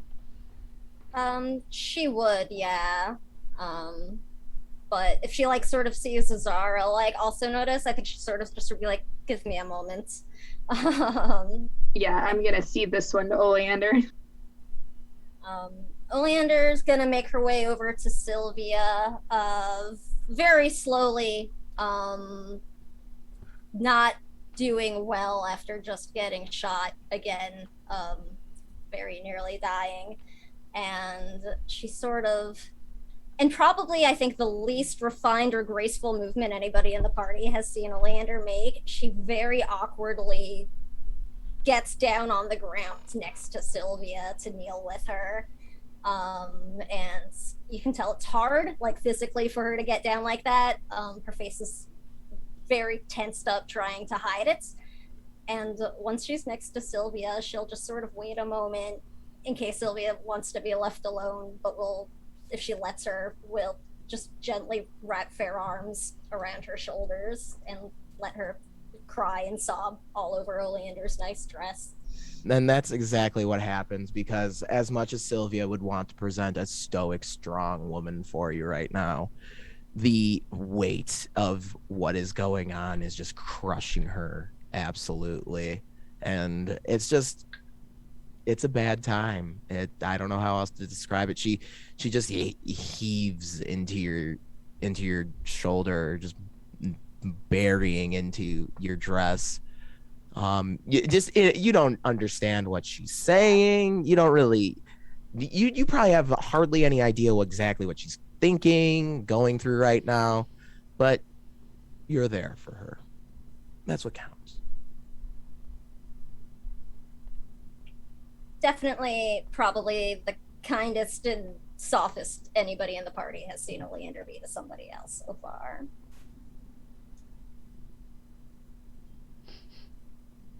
Cry. I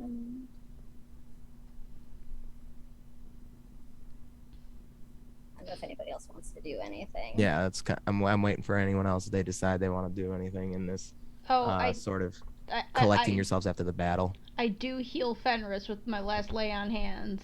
And as Fenris is kind of coming to, he's still like very just, he's gonna need to see a doctor here. Mm-hmm. He just kind of looks up towards Constance and he's just I know a great doctor. Which one? Someone say he's pretty good. Fuck no. Fenris looks up to Constance, his amber eyes just kind of filled with just sorrow and tears. Am I the monster I sought to destroy? And he just passes out into Constance's shoulder. Oh dear.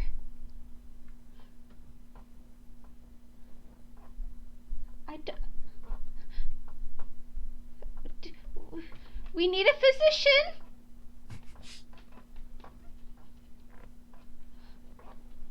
Violetta, you could easily be like, oh, hey, everyone step aside. He's been filled with silver bullets. Then I will do that. And you can kind of set to working on Fenris yourself here. Yeah, I'm not an outright healer by any stretch, but You know things because of the weave. It's all good.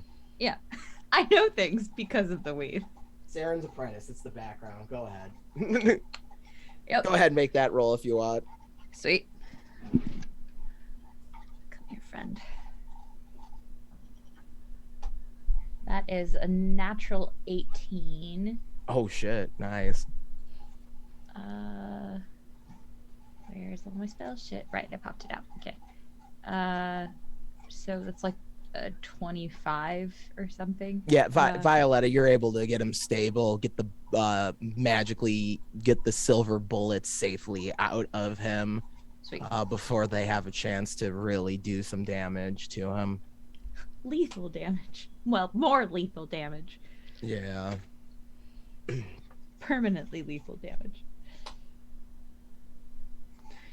Well, that's the best I can do. He will live, but can't do much better. My apologies. I'm gonna use my cure wounds that I still have miraculously after 3 battles. Amazing. Yeah, he's good now. He'll be fine. He's just exhausted at this point. He's been basically fighting for his life all day. He is zogged. I'm gonna toss a rock at the sheriff and just heal Fenris when I hit the sheriff, because my spell's still on him. Nice. And the sheriff, yeah, he's getting let out of there. So basically, it's kind of like the train station at Ren's Run. People start, the higher authorities start showing up and cleaning things up. You collect yourselves after your desperate battle to retake the cathedral. Smoldering rubble strewn about the street. Folk exit their homes and various buildings that withstood the attack to retake their streets, celebrating at the fall of the rebels and their subsequent arrest. Horns sound from outside the gates. trumpeting victorious sounds as you hear various instruments such as Highland halfling pipes playing a victorious tune, while drums keep a steady beat for marching. As the gates open, the townsfolk beckon in the retinue of surviving resolute Valkyries, followed by a sizable group of halfling Rough Riders, RUFF. They ride dogs in the battle. And they march in through the main cobblestone street, led by none other than the elegant Archmage Saren Calvor. She stops the parade, displaying the masked head of Gorgoth for Shiverdelve to see. As the battle ends, the rain begins to let up as a moonlight shows through, making Saren's arrival just an even more bit dramatic. The townsfolk cheer for the additional victory, signaling that perhaps Shiverdelve can survive its recent ordeals. Kate, would you like to describe Saren as she approaches Violetta? Of course, I would love to. So, she's had a bit of a clothing update since the last time we saw her. So she is still very much like lithe and pale and redheaded. She has allowed herself to get a little bit of crow's feet around her eyes, but just a little. And then her clothing is, think like the evil dark version of the Julie Andrews Mary Poppins. Yes. Like, that's what she looks like. Just very prim, very proper, very evil looking, but like has her shit together as always. Love it. So she approaches you, kind of walking by Constance, helping Fenris down the steps of the cathedral. And she speaks to you, Violetta, it fills me with great pride to see you have successfully defended the town. But of course, I never had any doubt in your abilities. I trained you, after all. Of course you did. And I would not be here if it weren't for you, but it wasn't just me, obviously. Of course, you had some help from these adventurers you told me about before. I did, and I will introduce all of them. And Saren except for Soren. gives a very, very elegant curtsy when introducing herself to all of you. This is like meeting one of the icons in the setting, basically, right now. You're meeting an archmage of the weave. Saren's a bad bitch. I don't know how else to describe it. She's very powerful, and it makes sense that she's the one who killed Gorgoth. I will wait to the very last possible polite second to introduce. And this is Soren. You've heard me talk about him, I'm sure. And Saren's face just drops, and she's like, oh, yes. Hello, Soren. Doesn't curtsy, doesn't give him any, like, respect. Yes. Him. Anyway, yes. Is there anything else you need of me? No, I imagine you're quite tired after that exhausting battle. I'm going to go catch a nice soak. Maybe go to the library with Bryn. I imagine while I was away, your uncle King Jax has yet again stole another spell book of mine for whatever nefarious schemes he has. At least he stopped rolling things with them. That's what you like to think. Anyway, Violetta, it brings me such pride and joy to know that my apprentice was also able to make the Weave's presence much more appreciated here in Shiverdelve. As for you, Emerald Caravan, if you ever in need of work, look me up. Except for you, Soren. I don't want you working for me. One's Anyway, in the family. Violetta, be careful. The Wild Hunt rides tonight. And she kind of taps her nose and then walks away after saying that. Did she just ask you for cocaine, or Violetta? I could go for Oh some no, cocaine right something much, much better. And Violetta will actually let out a whistle and say, Soren Silverthorn, you are under arrest for being a watcher. And you turn around to see a large dragon spawn, 8 feet tall with hardened blue scales, come out from one of the alleys, like the FBI coming, or the FBI's predecessor coming for John Dillinger in Chicago. he looks down at you with green eyes, a patch covering one of them, long ago torn out in a fight that probably had a very unfortunate end for his opponent. He wears a golden breastplate that denotes his rank of judge. His badge bears the symbol of the Maywood Queen, and he's surrounded by other uniformed dragon spawn judges, one for each color. They begin wailing on Soren with dark black painted nightsticks and kick him to the ground and begin cuffing him violently. Toragaze kind of puts a boot on his neck and rips his sleeve back to show his Watcher tattoo. Oh, just what I was expecting. It's if it isn't Mr. Tenderlove's little boy. Now, Been a chin busy up. man, Terrorgaze. Yeah, chin up, lad. It's time you should pay some respect to your elders. It took you forever. I mean, you literally had to get Violetta involved. Oh, yeah, well, you see, that was I my volunteered. idea. Yeah, she volunteered, mate. I expected better, Terrorgaze.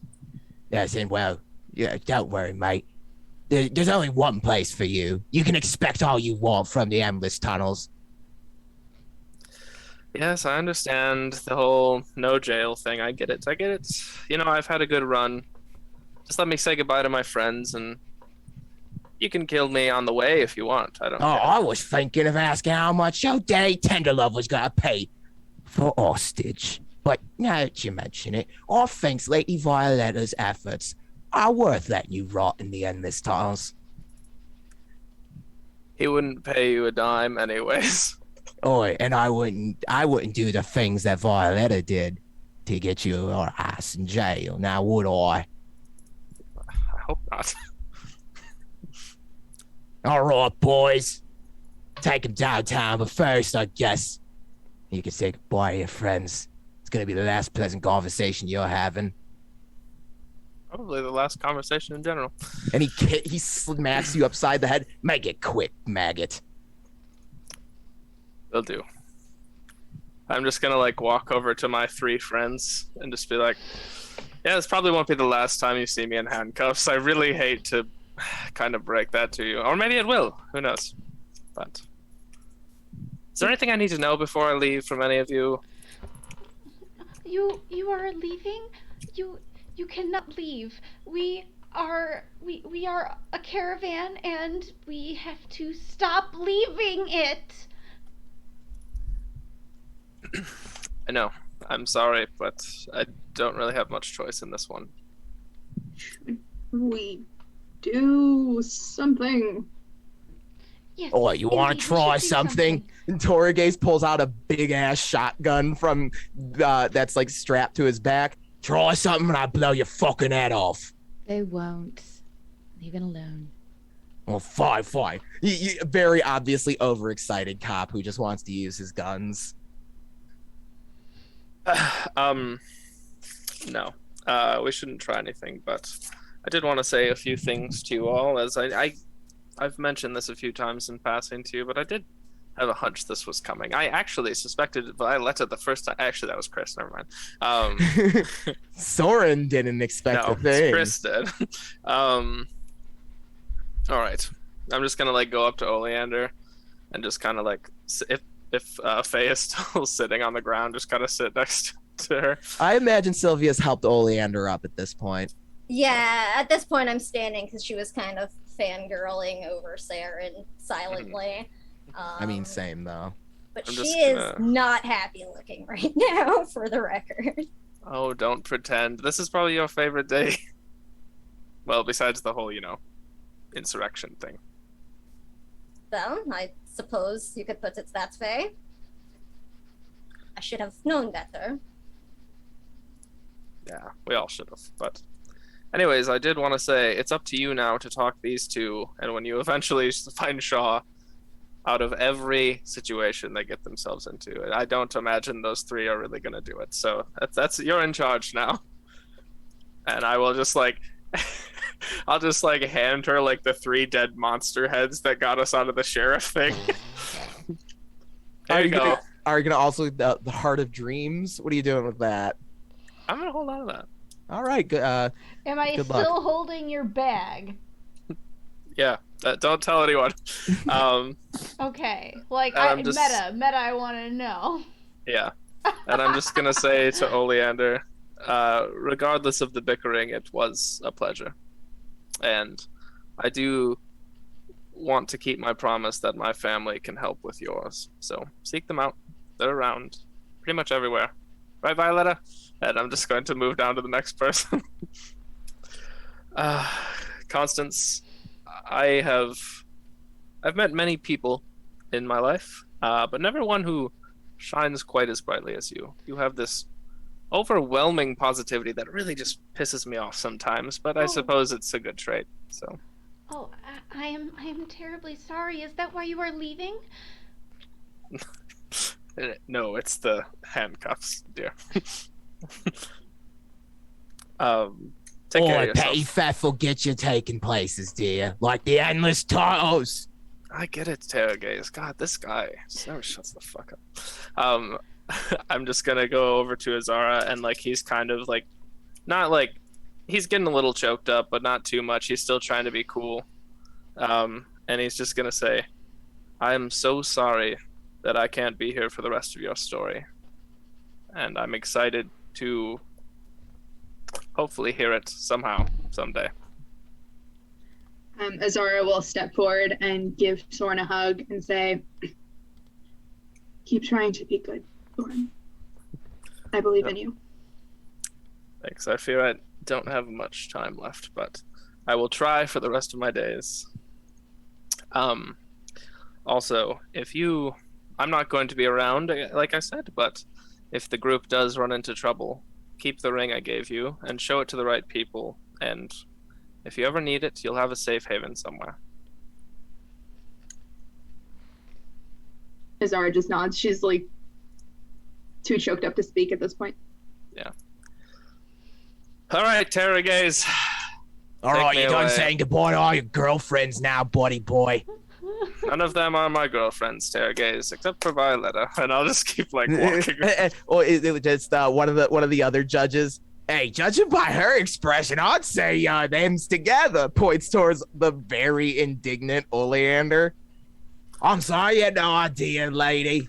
It's really anyone's guess at this point, and he's just gonna like continue walking out of the chapel. As they walk away, I'm not going anywhere. I'm not walking towards him, but I am going to call out, sorry, Soren. It's just business. Damn. That sucks. Ooh. He's got him. Destroyed. I'm just going to say, Violetta, it's honestly unfortunate that we find ourselves here, because I actually prepared a little speech for you too, just like I did for them, because I did, regardless, include you in my friend group, but oh well. It's a shame, really. Yo, don't worry. You can write from jail, lover boy. Smacks him in the back of the kidney. I just wouldn't want to be Saren when my family finds you. I feel bad for her, but it's okay. Excuse me. What else are you going to do? I'm on my way to die. Well, I mean, I could kill you. I could Doesn't kill you. matter. Oh. I mean, Terragaze, you won't let that happen, will you, Terragaze? Boy, what? Yeah, if I don't seize it, I didn't know it happened, Violetta. Have fun with him. Thank you. You did say dead or alive, right? The bounty? Yes. Oh, yeah, how far is it? Yeah. So, sorry, it doesn't matter if we bring you like this, like ground beef. Hell, so maybe I'll just bring you as a steaming hot pile of crap. You're going to eat me? That seems a little excessive. No, not me, mate. Don't you remember the Queen's little pet? Oh, he's been hungry, love. All right, take me away. Soren's just gonna clam up and just like leave it with the lingering. I wouldn't want to be Saren. When Then that you start getting loaded up into the steam carriage as this dragon SWAT just loads up into the steam carriage. Torgaze walks back up to Violetta. Good work, love. Queen's gonna be real happy about this one. You as well. I appreciate your working with me. Yes, anytime. Have you seen Saren? I just need to warn her about what Soren said. So. Hey, don't worry. I think we'll take care of Mr. Tenderlove. He won't be any trouble. I've seen him get out of worse things, so we'll see. But thank you for the reassurance. Oh, don't worry. We've got someone on it. Smash cut to King Jack's like loading up his like maul with like shotgun shells. We've got a man on the inside.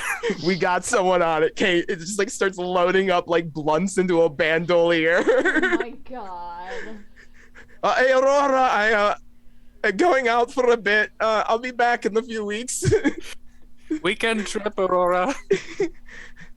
Don't tell me they gave you that offer to hunt Tawn again. Chase and I got some shit to do. We'll be back in a week. Yeah, King Jax pulls up the chases with the steam car that he's not licensed to drive. Get in, we're going. Oi, get in, Chase. We're going to kill Tawn. The wrong turns right again. She's been waiting for this day. She's been waiting for this day. So Violetta, you have had a very accomplishing day. Saren's like recognizing you and your talents. The Queen's personal freaking hitman is like, good work. Moving on up To the east side. That's right. And don't worry, for any moments that we don't get to catch tonight, we will be having a nice epilogue episode next week. So for all of that wonderful, wonderful role play, we will see more biting remarks and perhaps more of what's going to become of poor Soren. But for now, he's being dragged away. And Violetta, you're still standing with the Emerald Caravan, having orchestrated the events of getting rid of one of them. Business. It's tough. Well, no hard feelings. Constance is not okay. I will go over to Hard feelings. Oh, Azara, we'll allow this. So, Azara, in the crowd of people that are coming to observe what's happened, you see a familiar face, a bandaged sapphire of the moon. Pray, thank gods you found her before Fenris did. Well, she might not think so. I catch sight of her and go, excuse me. And I start marching across the church to her. I grab her by the collar and slam her against the wall. I'm sorry. Have I offended you? Offended me. You understand that your words are responsible for what has happened here today. You are responsible for the death of innocent people. I merely was just expressing what my expert opinion to the newspaper. Expert opinion? What investigation did you do? The kind of investigation that whoa. I'm not the one who took cannons to the walls here. Why am I? Whoa, what is going on here? You are a Silverblade nomad.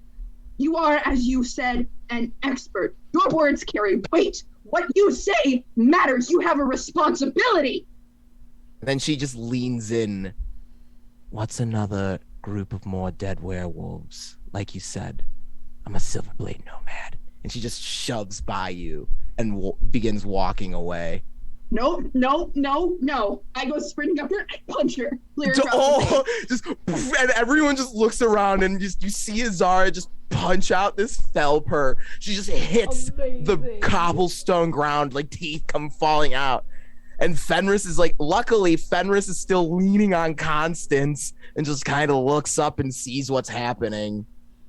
Like everyone's just kind of spreading out of the way as like Azara has just set to beating the shit out of Sapphire here. Just the one punch, slam her to the ground, plant my foot on her chest, and I lean down. I say, what you say matters. What you do matters. You are a person in a position of power. It is your duty to have compassion, to show kindness and mercy. And then you maybe catch her just kind of whisper, "What's compassion to a bunch of beasts?" as she begins kind of like dusting herself off and standing up. The thing that makes beasts is a lack of compassion. Yes, and well, I'm not the one who's literally born of a dreadlord here. Well, it's been nice knowing you, but I guess I have to get going. Sapphire's just kind of wiping her lips. off. I see you want to keep traveling with one of those things, points towards Fenris. Be my guest. But when he rips your throat out when you're asleep, or when he kills one of your friends, don't come crawling to me. Remember what you owe your life, Sapphire. You owe your life to the compassion and kindness shown to you by others. Pay it forward. It's all right. It's all right. I understand you're very emotional right now, but what you need to understand is those cursed people, they are Exactly. not people. Cursed people. They're People. not- Listen to yourself, beasts. Sapphire. They are beasts born of a demon, No, especially that one. they You're are better off people. to. You're better They off are to. people. You're better off putting a bullet in his skull before he rips you to shreds. And like you're having this screaming match, and people are just like watching it go down. Oh, like another riot is just about to explode in just this tense moment between you two. You know what, Sapphire? I pity you. I pity the space in you where you should carry mercy. And I pity you for the hatred you must carry with you every day, because believe me, I know how much it hurts. I know how much hatred burns you up inside, and soon, if you're not careful, it will eat you up until there's nothing of you left. Satisfied? Said what you wanted to say. No, Then I guess carry on then. They all want to hear it, I suppose. I won't be satisfied until I change your mind. But I have a feeling that won't happen today. So I want you to remember. I want you to keep thinking of the moment we found you in that cave. Think of the moment where I turned and ran, put my life on the line to throw you a rope.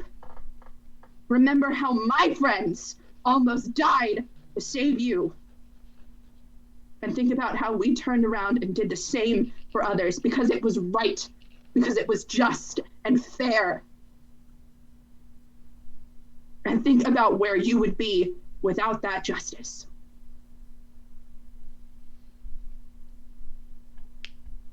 Sapphire, for a moment, looks like she's about to rebuttal, but she bites her tongue as another Felper begins striding through the crowd. And Sapphire recognizes, oh, Cadence, there you are. Let's get out of this cursed place. And Woof. Sapphire takes her leave with her betrothed, them deserving of each other. And Fenris kind of has Constance, like, tugs her towards Azara after Azara is able to, like, calm down. And he just kind of, like, leans on Azara, bleeding on your white clothing. He's just like, thank you for saying that. It's nice to know there are those who still think I'm a person. I believe it.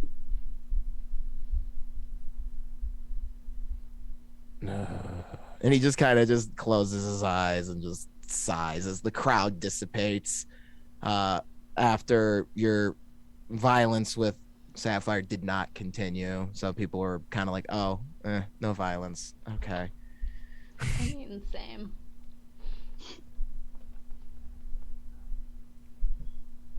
Is there any other thing else that we want to immediately do in the aftermath here? I don't know. I'm trying to think. I'm like, as long as we have time, next week in the epilogue to sort of have everybody take the time to have scenes. I don't feel the urgent need to do anything tonight, really. That's the point, really. So, all right. So, with that, after hearing Cat Steel might become involved with the territory, Zebros and many of his goons left town. He has suffered a major loss, including the opportunity for his mercantile state, as he did not consider loss as an option. He can use the media, though, to spin the story against the Emerald Caravan. You'll see.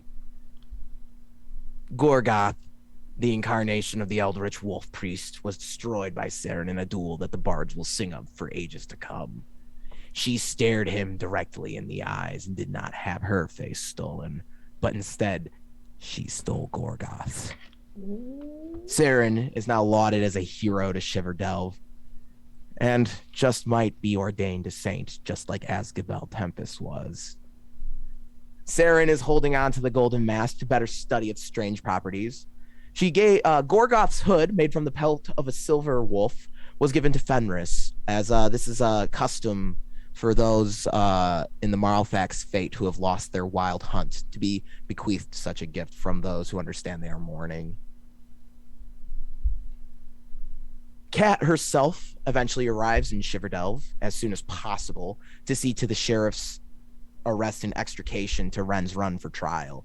Charges include unsanctioned law enforcement actions, inciting terror or panic, inciting a riot, treason, destruction of public property, sacrilegious acts on a holy site, heretical acts on a holy site, assault with a deadly weapon, assaulting a peace officer, murder of an ordered knight, murder of a high priest, grotesque public display, unlawful possession of military equipment, and unlawful use of military equipment in peacekeeping operations.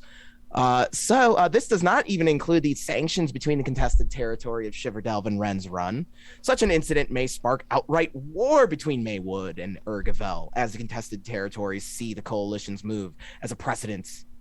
So Ren's Run is seeing this as a precedence to move in. The Raven Guard do just that to aid the very diminished Resolute Valkyries in protecting the vulnerable Shiverdelve while reconstruction is underway. The town recovers, but under the watch of the Raven Guard, it seems that Lady Steele's authority may become the one that rules this town, not the guild councils. Many citizens welcome this, but there are those who wish to remain independent from any of the nearby states. Constance, you continue to learn about the strange and enamoring world around you as you take time to recover in Shiverdelve. It's going to be quite a bit, as you're probably going to need at least a week to really recover on your and travel to Briar here. You can stop in Maywood on the way. That's where the epilogue is going to take place as you go visit Soren in jail. You get to go to Soren's sentencing. That'll be fun.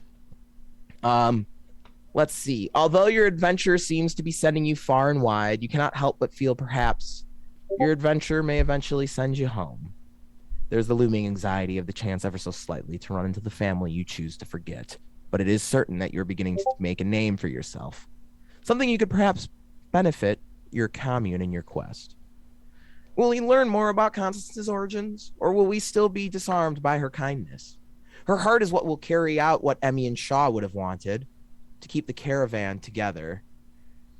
It is up to you to set things right, and you're proving to be the chosen one Mother Superior always said you would be. Izara, you have gone on the harrowing journey of learning about the shadows of your ancestral family tree. Perhaps it was better that you did not know about your family history, learning in your quest at Shiverdelve of your destructive guardian ancestor Laryl. His soul hangs in the balance based on your choice. Not only this, you learn the terrible truth that you are the direct granddaughter of the Moonlit King, a diabolical Fey ruler. There's also the potential you may share heritage with the Winter Queen herself as well. Perhaps Zethi Varora, Dawnstar, you may find your true self in the journey to come and find a way of faith that works for you in season 2. Or will you toss fate's shackles aside and scribe a new chapter into the book of destiny for yourself?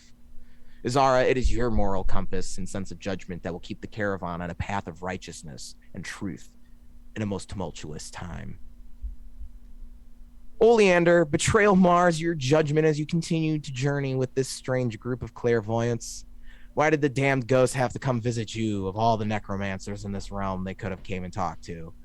Fortunately, a friend joins your ranks as you continue your quest to restore your family's honor and prove an invaluable member to your place of employment, the Oprix Academy. Oleander, much mystery still shrouds your heritage. Who is this relative that Lady Steele said gave you your cane? Will you be able to overcome not just one betrayal, but now two, to truly find yourself a member of the Emerald Caravan? Soren, all those years of crime and vice were going to catch up to you at some point. And of course, it was your womanizing that was your downfall. Violetta proved a true femme fatale, as you know, you will be serving an eternal sentence in the Queen's endless tunnels. While you serve your sentence in season 2, the Emerald Caravan will have to learn to get by without your wit and charm. Will you ever find your way out of the endless tunnels? Or are you damned to forever wander the Queen's diabolical prison? Will your experience leave you a changed man? Or will you make a Tartarian escape that leaves you more confident than ever? Soren will return in season 3. Shaw Emerald, your friends, they miss you dearly and yearn for your presence. We miss one Noir, a newfound companion who has a deep understanding of curses bestowed by Lycus, may be able to offer some insight into your curse.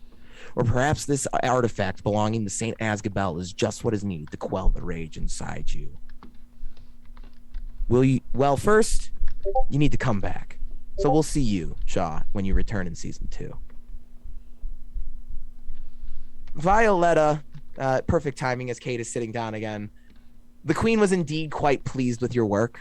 You are now even closer in the Queen's personal circle, just as you had hoped. By doing so, well, by the Queen, you have given your surrogate mother figure eyes, ears, and even a voice amongst the Queen's most trusted circle. Were your feelings for Soren more than just an act? Will you feel guilt over having turned the bard to such an Iscariot-type fate? Will Violetta return in season 2? Guess we'll find out. During the passing days as you're healing up and recovering, preparing for your journey to Briar, feeling the sting of loss from Soren, or maybe a little bit of joy, because fuck him. I don't know.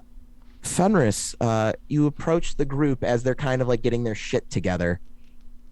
Sylvia's present as well. As Oleander, you're probably saying your goodbyes to your lady friend. Violetta, you can be present if you want. Maybe they're going in the same direction as you. They do have to stop in Maywood, so I'll probably guide them, take them with me. he carries a leather bag filled with a few possessions that clatter around. Oleander, you notice the framed photo of Freya is amongst these possessions that he kind of holds in one of his hands. His sword and scabbard bounces along the bag as he uses a staff to aid him in walking, still recovering from the bullet wounds inflicted on him. I have decided that I would like to join your, and he stumbles on the word to use here, green caravan in your adventures. There is nothing left for me here. Sylvia looks gutted as he says this. Fenris kind of pauses to realize what he did say. I will be sure to write. He kicks the dirt and looks up towards the party. He looks at Sylvia for a moment. Please see to that the rabbits and lovebirds are left in good care. As for you, caravan, and he looks towards all of you, minus Soren, who's currently in transport to Maywood. Master Villabreeze told me I should heed the words of my meditation companion. Your thoughts of Emmy flood your mind. They came to me last night and told me that I am to join you on your journey as a fellow clairvoyant. I hope you would accept my company. I'm accomplished in druidic magic and swordcraft. He trails off, awkwardly trying to list off all of his qualifications. And then in there you could plus my attitude and work ethic are much better than that Soren jackasses. I carry my own things. You're welcome to join us, or at least welcome by me. I would appreciate it if you'd stop insulting my friend. I thought you were already part of our caravan. It was not under that impression. Sorry for insulting him. I guess I still have some. And he kind of looks down. I didn't care if I'm insulting my home. Well, he could be quite rude, but... Yes. I'm not aware of what occurs in these tunnels, but it does not sound like it will be present. A cab, after all. And he just kind of walks past Zara to Oleander. Just kind of puts an arm on Oleander's shoulder. Well, after all this time, looks like old Velhema and Vercingetorix ride again. Yeah, we shall have to write to Mouse. I'm sure they will get a kick out of it. Oh. to know I am off camping and just like deflates a little, remembering that now we're leaving town, so we're gonna have to be out on the road. Yes, and we should probably ride soon. They would be very worried knowing that I am here and reading the news. Yeah, that is true. But for what it is worth, Fenris, I am glad to have you with us. It's Oh, thank you. Yes, we do not use Vercingetorix publicly. it will be good to have a friend with me. And as you're kind of walking in the distance from the group, by the way, that paladin, Constance is her name? Yeah. She's cute. And he just kind of continues walking forward. And that's then so the Emerald Caravan, you hardly resemble the group that had set out from Trevenza 2 months ago in the month of Ishkama. Summer has ended, and now as the cold grips of autumn reach its chilly peak, the caravan sets its sights on the town of Briar to the the northwest, past Maywood, within its protectorate. Of the original 5 clairvoyants who met in Madame Kirio's bazaar in Trevenza those months ago, only 2 remain, Izara and Constance. Emmy, now a messenger, arch assistant, serves to aid the party from the realms above in their quest. With Shaw's disappearance and now the caravan having lost Soren to a prison sentence, they've invited Fenris Amarak, the werewolf tiefling druid, to aid them in their quest. That quest? It all began searching for the Chaos Hearts, and now has grown into something much bigger as the caravan appears to be caught up in a cosmic struggle far beyond their comprehension. They seek to understand the realm around them, as if following a compass that fails to point north. Let us not waste new tears on yesterday, for the fate of the realm possibly hangs in the balance, and from what the caravan has witnessed, they must strive to make the realm a better place. As our heroes venture forth, it is imperative that they listen carefully between the lines and learn to trust each other and work together. Will Constance and Azara be able to adjust to and recover from the loss of another friend? Will Oleander be able to come to trust the caravan, surpassing her issues with betrayal? Will the scruffy and emotionally scarred Fenris be able to bond with the group? Will they be reunited with Shaw and be able to earn Soren's freedom? Find out in season 2 of WovenRealm. Thank you, everyone who has been able to join us so far for the season 1 finale, or who has been able to join us for the season 1 finale of WovenRealm. For those of you who have stuck around since the very beginning, thank you. A big thank you to those of you who've also joined us on this journey, be it 10 episodes ago or tonight being your first time with us. For those of you who've joined us for the first time tonight, halfway through and are unfamiliar with the game we're using, we play with the 13th Age system. 13th Age is a D&D clone D20 fantasy system published by Pelgrane Press. Developed by Rob Heinsu, lead developer of 4E, and Jonathan Tweet, lead developer of 3E, so he basically invented fucking D20. We at Chromatic Chimera have grown to love this system. It's been a wonderful tool that has made telling the story of WovenRealm a rewarding and fun experience. As independent broadcasters, we play 13th Age actual play content with the recognition of the Pelgrane Press. Utilize our code Chromatic on their website for a discount on 13th Age products. A perfect way to follow along, to have a book for yourself. Well, we're also trying to learn the game. And also, yet again, a huge thank you to our special guest star tonight, Kate Henry Vio. Thank you for joining us and making this season's finale a truly magical experience by bringing Violetta to life in a way I simply will never be able to surpass. Thank you for having me. It was so good to be back. I'm sorry I fucked shit up. It was perfect. It was great. But I'm also really glad I got to fuck shit up because Chris fucked me over in the last game I played. So this monster's broken. For what? This monster's broken. Okay. 4 points of damage. That was to Blossom. It was to Blossom, but I was angry. But Violetta was scarred. Violetta looked at Soren and was like, "Your ass is grass, and I'm gonna mow it." So you may recognize Kate from such shows as, if you've been following the meta storyline of the Chromatic Chimera expanded cinematic universe, Kate played a Siren in Agora's Bells, one of the wrong turns, making tonight the first Agora's Bells cast reunion since the show's finale, almost a year ago now. It's been such a fun time to have the gang back together. Kate, do you want to like talk about your VO work and what else you do real quick? Sure. So I have jumped into the world of voiceovers and voice acting. I'm under NDA at the moment for a couple of things, but I will say that I do have 2 video game projects that I am on. I do freelance work. You can reach out to me on my official Twitter at Kathleen Henry VO. And if you have a project you need a voice for, whether that be an intelligent English accented bitch or maybe a child, or as I was told I was really good at, a non-human companion, please reach out. We need those. Frank Welker is like that guy. Yeah, look, you're my master, okay? And I'm here to help you. So, yeah, if you need one of those, hit me up. We need nibblers. We need someone to play Nibbler out there. Yeah, everybody needs a Nibbler. And so you can find me on my Twitter. That's really the only place I am at the moment.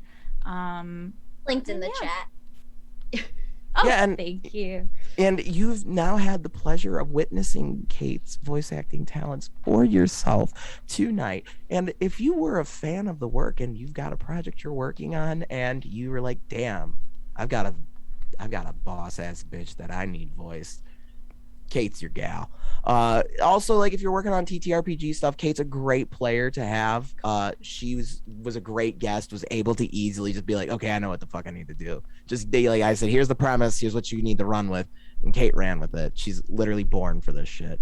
So, anyway, you can find the rest of us cast on Twitter, on other platforms. Lucy plays at Fat Dragon Gaming. They do all kinds of fun stuff. I watch them a lot. AJ and I will be starting up a video game stream called Chromatic Co-op. We'll be starting with Tetris most likely because we talk a lot of shit to each other when we play that one. And we'll also be looking into other games, and I'm hoping to try other cool projects off of that I'm not going to be talking about for a while. Typical Alex bullshit. Also, with that, moving forward, going into season 2, with the end of season 1, WovenRealm is going to continue in the second season. We, the cast, intend not to take much of a break between seasons. We want to just kind of keep the good times rolling. We've really hit a good stride.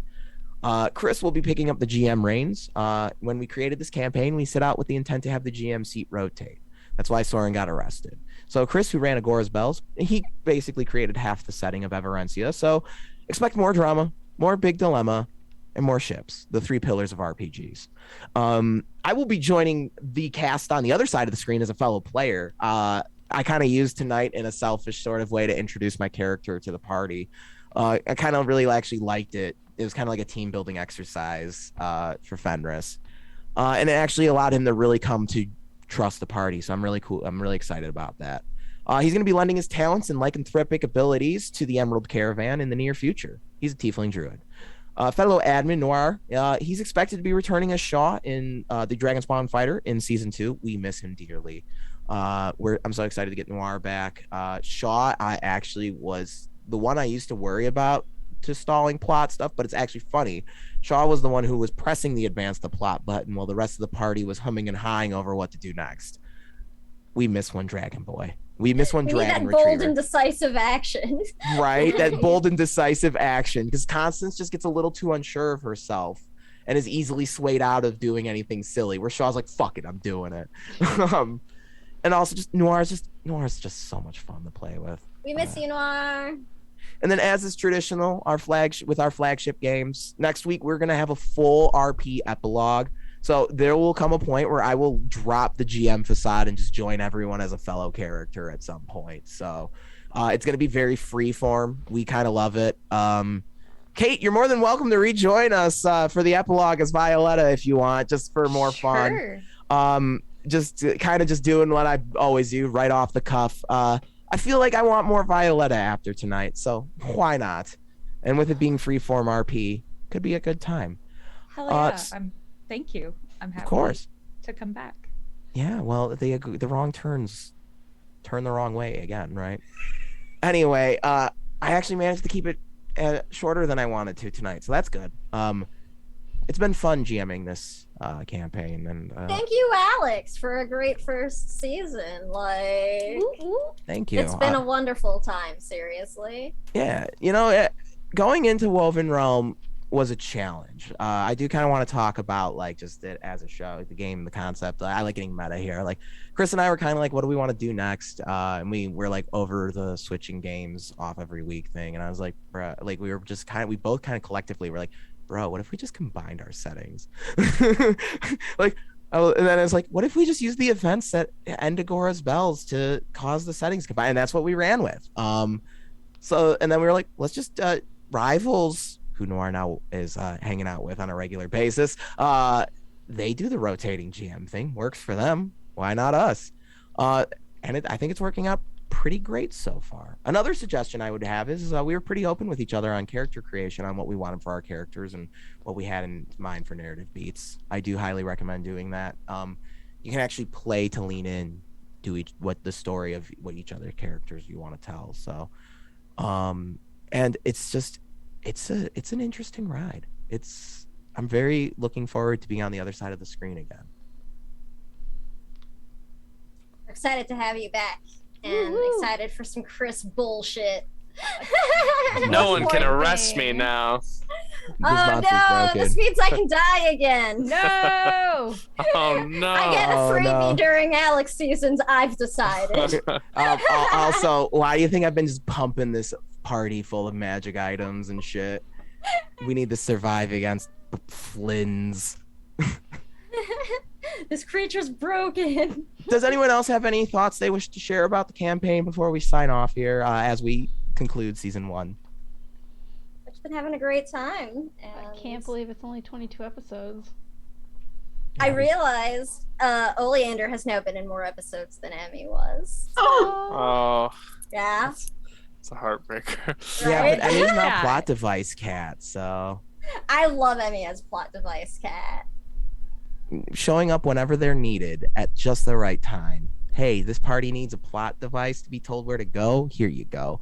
Hey, do I need to just drop so a much deal? plot device in this bad boy. We can fit so much plot device in this cat. I'm very excited to explore everyone's characters on the other side of the screen too, because like, Which ships do you ship? This is the important question. This is the after show? What is going on? Yeah, we're having a bit of an after show right now. This is just what our calls are normally like. Yeah. Yeah, before we go offline, I want to know what ships are everyone's ships. Obviously, Fenris and Constance, if that wasn't clear after tonight. Sure. Fenstance. There we go. Conrus? Conrus.